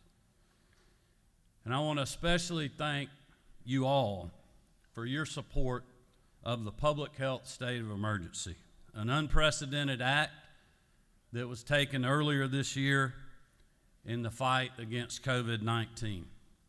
At this critical juncture in our state's history, I am regularly reminded, Speaker, of a quote from Sir Thomas Carlyle: "Sic vos non vobis," thus we labor, but not for ourselves. With your help, this declaration has resulted in an unprecedented level of state, local, federal, private sector, and other coordination to combat COVID-19, to help strengthen our healthcare infrastructure, purchase life-saving equipment, and protect the lives and livelihoods of our fellow Georgians. And as you know, this virus is still deadly, and it is still affecting Georgians every day.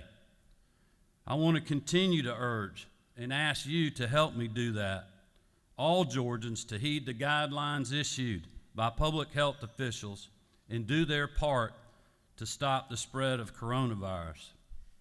As you know, we have made tremendous progress in our efforts, thanks to the many that have been on the front lines, those heroes of today, our law enforcement, our healthcare workers, truck drivers, grocery store clerks, the National Guard that I'm pretty safe to say has been in every single state house district across our state, the State Patrol, the Georgia Emergency Management Agency, and the Departments of Public Health and Community Health.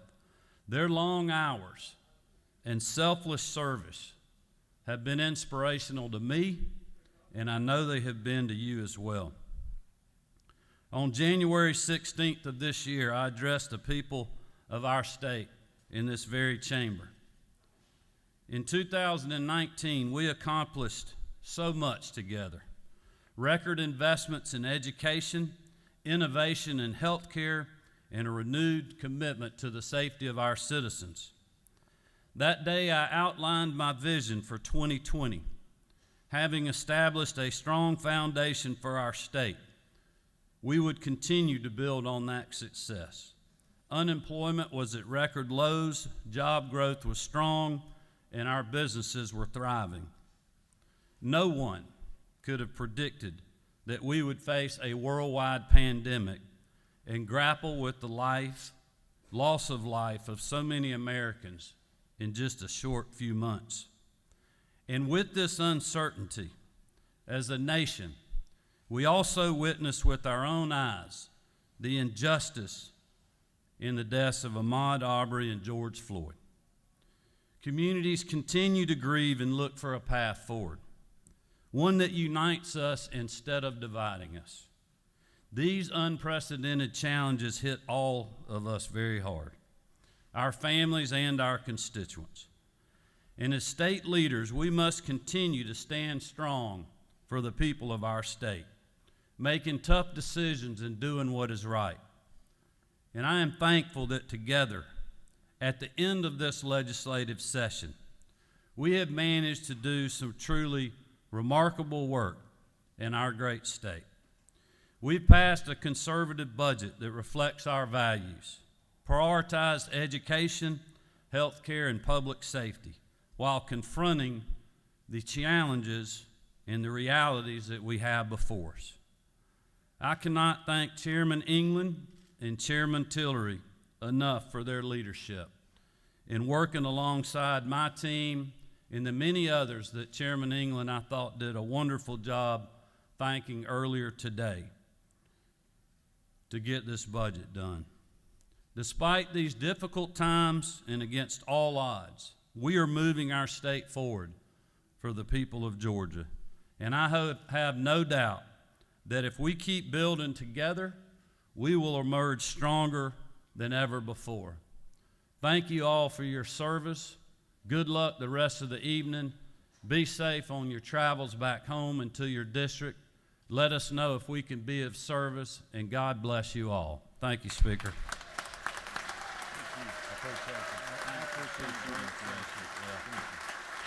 Looks like it's yeah.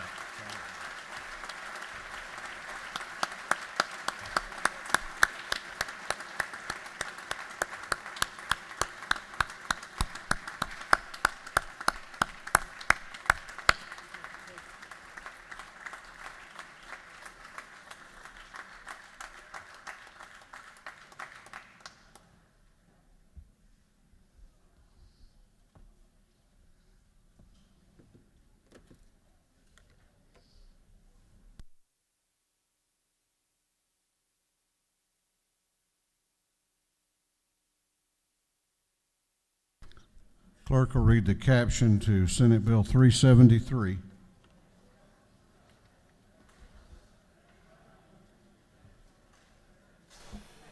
Senate Bill 373 by Senator Kennedy, the 18th Stone of the 23rd, Jones, the 10th, Gooch, the 51st, Cowles, the 46th, and others.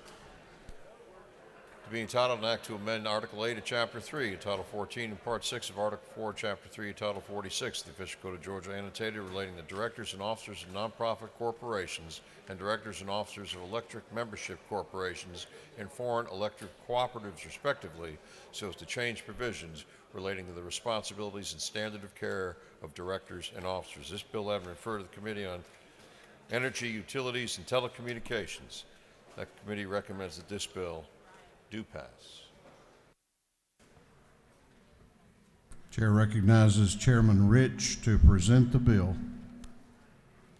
Thank you, Mr. Speaker, for giving me the challenge of following the governor. I am bringing to you tonight Senate Bill 373, which is a very simple cleanup bill. There is nothing new here except to add nonprofits to this legislation. In 2017, the General Assembly joined 40 other states to establish gross negligence as the standard of care by which a court can hold officers and directors of Georgia for-profit corporations and banks and trusts liable. This was introduced late in the session, and it was an oversight that nonprofits were not included in this legislation, so this bill attempts to just clean that up. So I request your favorable consideration, and I will yield the will.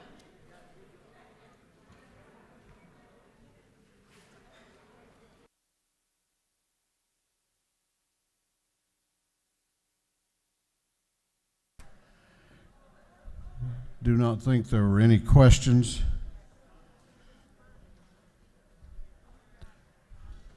Is there any objection to the previous question being ordered? The chair hears none. The previous question is ordered.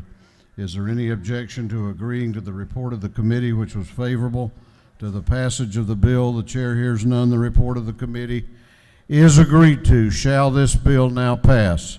All those in favor of the passage of the bill will vote aye. Those opposed will vote no. And the clerk will unlock the machines and call the roll.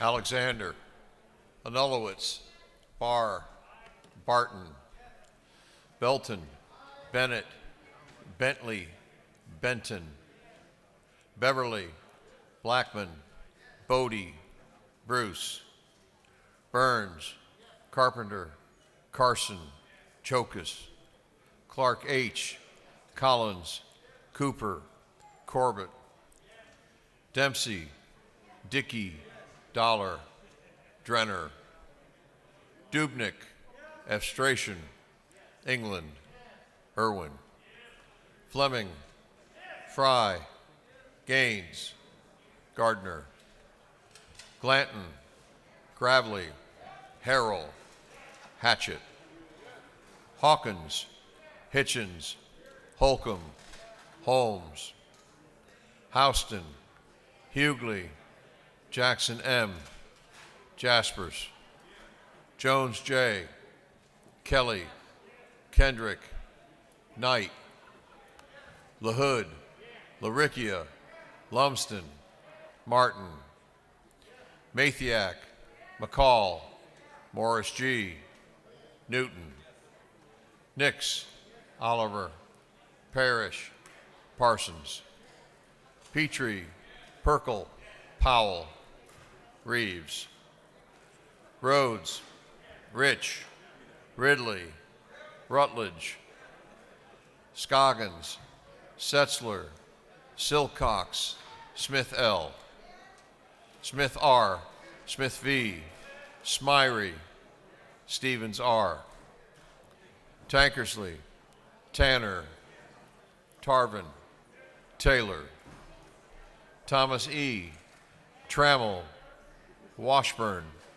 Watson, Welch, Werkheiser, Wiedauer, Williams A., Williamson, Yerda, Allen, Bazemore, Bernal, Cannon, Carter, Clark D., Clark J., Cook, Davis, Douglas, Dreyer, Donahue, Earhart, Evans, Frazier, Gilligan, Gertler, Henson, Hill, Hogan, Holland, Holly, Hobson, Howard, Hutchinson, Jackson D., Jones S., Jones T.,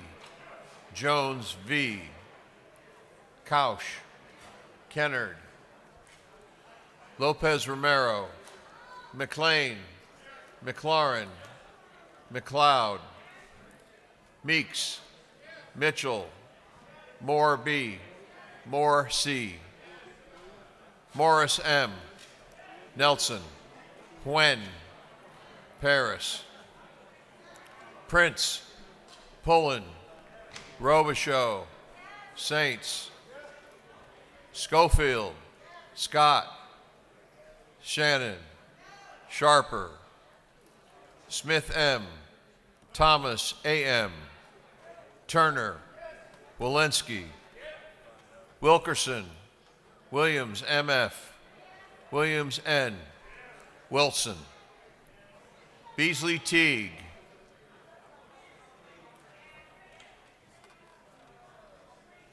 Bonner, Yes. Buckner, Yes. Burchett, Yes. Caldwell. Yes. Campbell.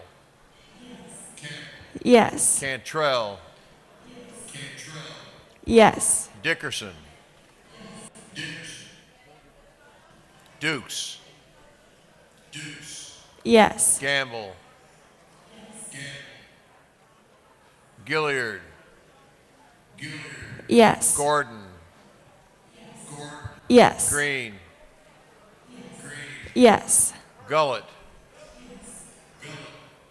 Jones, J.B. Yes. Kirby. Yes. Lott. Mathis.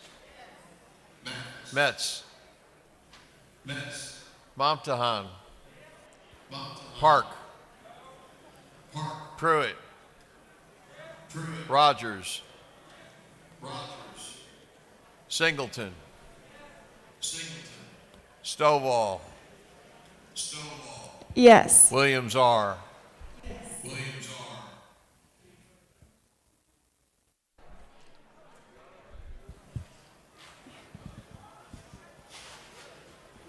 Alexander. Bazemore. Bodie. Chokas.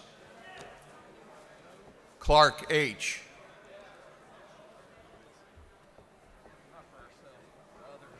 Clark J. Dickerson. Drenner. Frazier. Gaines. Gamble. Hutchinson. Jackson D. Jackson M. Jones S. Jones V. Kausch. Kennard. Lopez Romero. Metz. Moore B. Nelson. Nguyen. Oliver. Parrish.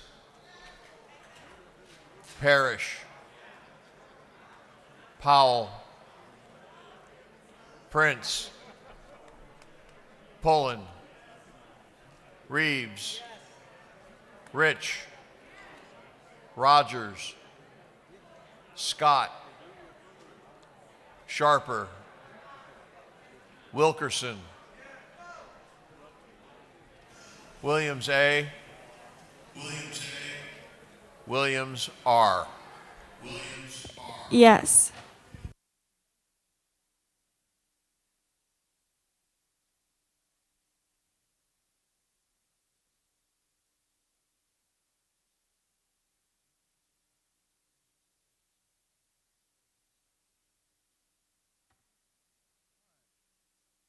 Let's do this one at a time. One at a time. Mr. Clerk, would you call the names one at a time? Bazemore. Dickerson. Drenner. Frazier. Jackson M. Nelson. Powell. Prince. Rogers. Williams A. Williams R. Yes.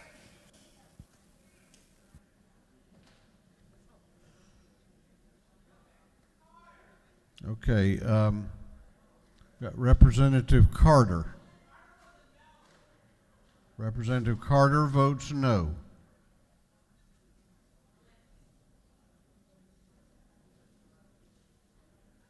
Okay, I think that gets it.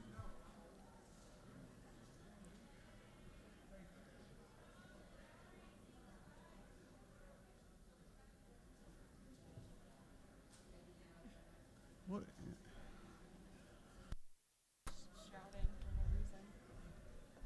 Clerk will lock the machines.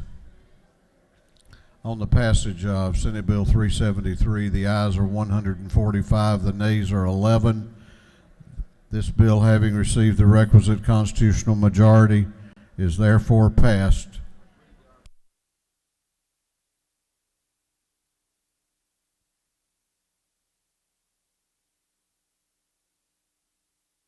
Okay, I want you to listen up. Listen up. We can never get too busy to remember the people that make this place run, and it's not us. I want to recognize some important people, and let's show them appreciation and respect, and the fact that we know they do a great job. First of all, the Fiscal Office, Director Jennifer Williams, and all of the Fiscal Office staff and the maintenance staff.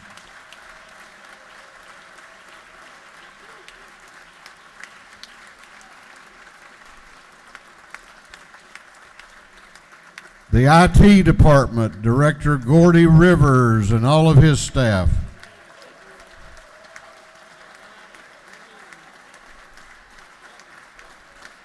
The Reapportionment Office with Director Gina Wright and her staff.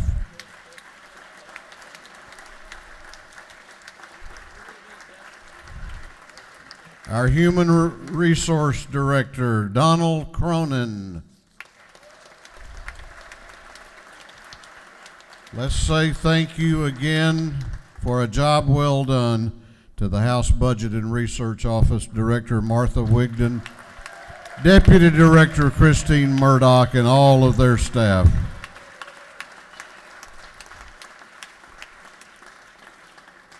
House Media Services. Wait, I'm not finished.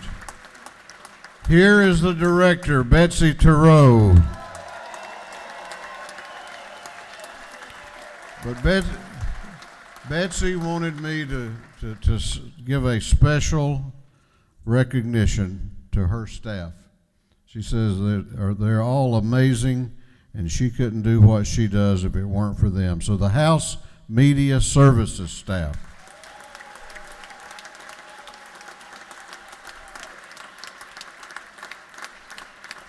The Post Office, Director Corey Mulkey and his staff. The Temporary Session staff.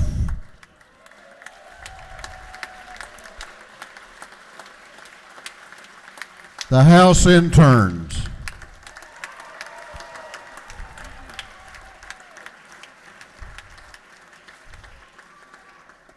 Betsy Thoreau gets 2 recognitions. She is the House Messenger, Betsy Thoreau.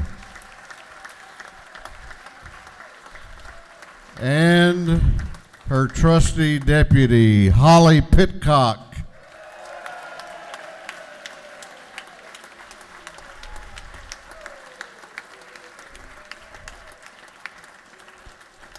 Now these are the people that matter. The House administrative assistants and all of the administrative staff.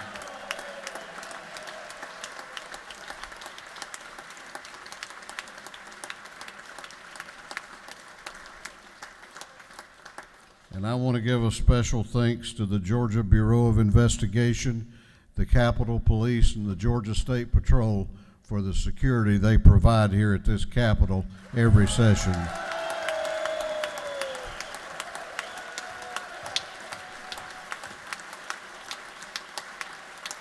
There are none finer in the land.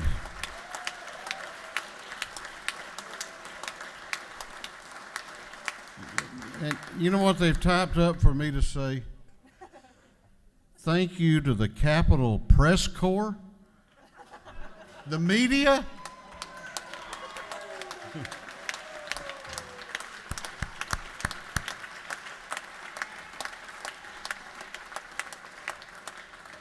To the greatest clerk's office in the land, the Clerk of the House, Bill Riley. The Assistant Clerk, Crystal Rosh. the clerk's office staff that works on the floor each session, Scotty Long, Carrie Vick, Ryan Keene,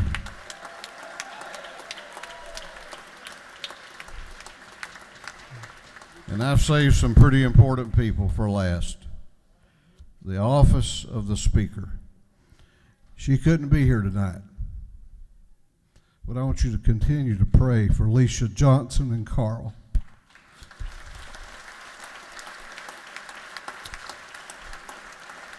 Michelle Spearman, Kathy Little, Kim Aiken,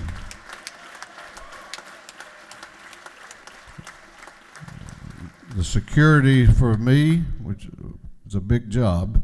Vince Mooney, who's not here, but Trooper Gerald Hanna is. Trooper Hanna. And our intern, Henry Tharp.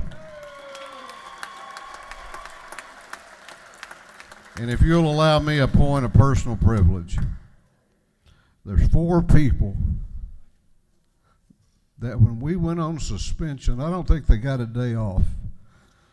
They were working from home. We didn't see each other for 3 or 4 weeks, but they worked 7 days a week, fielding phone calls from members and trying to help members that were having problems and needing questions answered in their districts, and just an amazing job. And I can never tell them how much they mean to me and how impressed I was.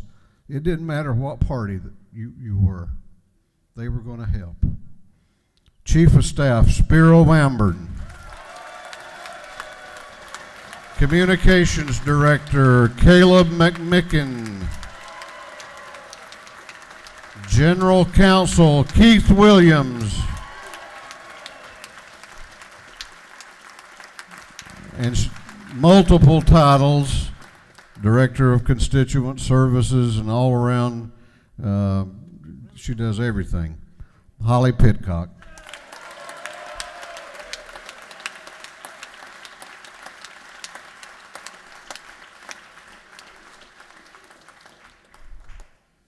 We ready to go home?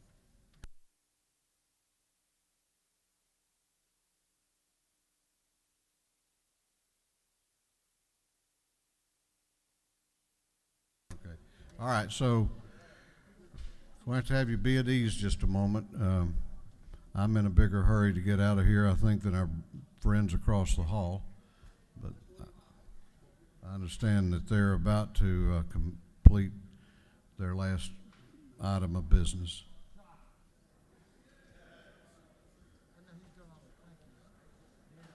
Huh?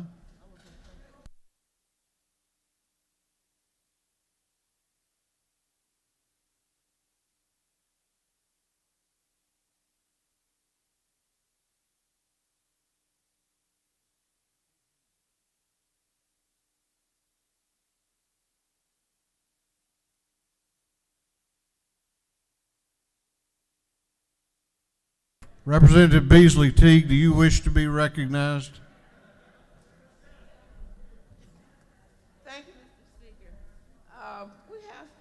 We got a couple people standing, maybe 3, that's standing around here that this is their last night. Can you please, pretty please? And then we go home. They should be ready by then. Please let them speak. Well, we've got several, and I don't mind. Yeah. Let's recognize those who won't be back. Thank you. John Burns has a parliamentary inquiry. He wants to recognize Augusta University for their. First of all, though, the majority leader had, and he mentioned this to me earlier today. Leader Burns had a parliamentary inquiry. Mr. Speaker, parliamentary inquiry. State your inquiry. Mr. Speaker, is it not true that you tasked a committee that you allowed the minority leader, Trammell, and myself to chair that committee earlier this year to help develop a protocol. And then you took that protocol, our suggestions, and developed the protocol for this house to keep everyone safe here.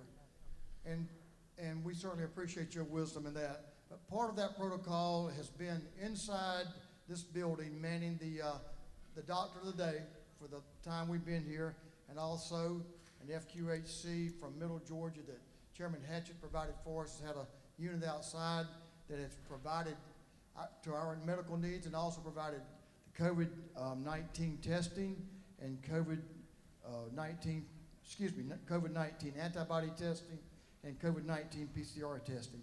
Mr. Speaker, is it not true they've done over 240 PCR tests and over 400 antibody tests on members and staff, probably now over 800 as of this day.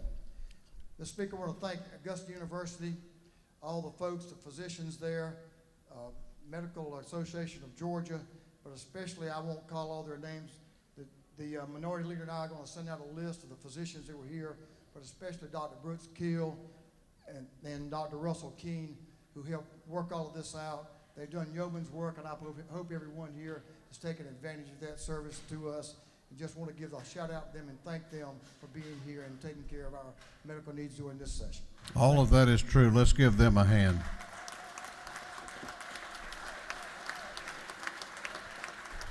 And let me also say that at some point after we got into the pandemic, we realized that we need to start looking at some alternative plans when we came back, and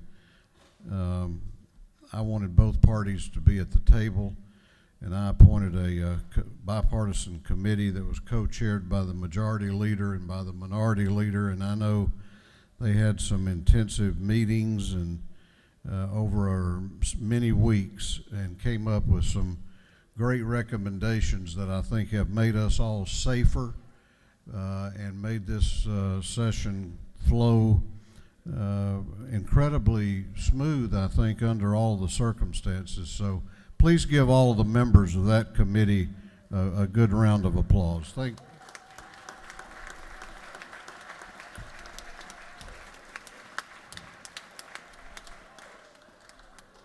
Okay, members that we owe a tribute to for your service, Representative Mabel Thomas, give her a hand. Representative Pat Gardner.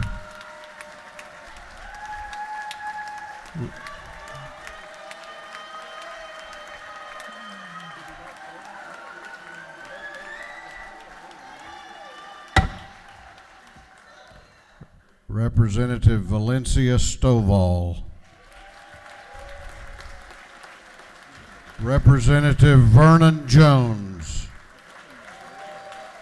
Representative Brenda Lopez Romero.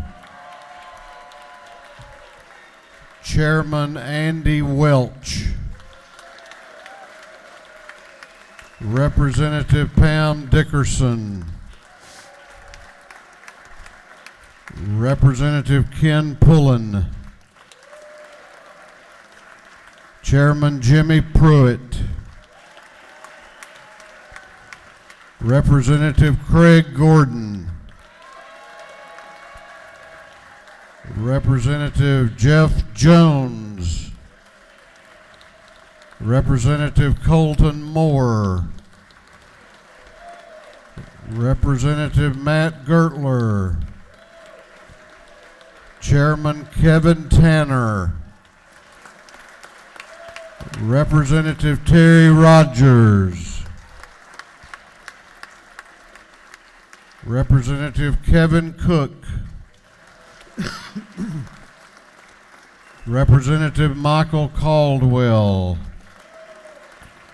Representative Scott Turner. And Chairman Tom McCall again.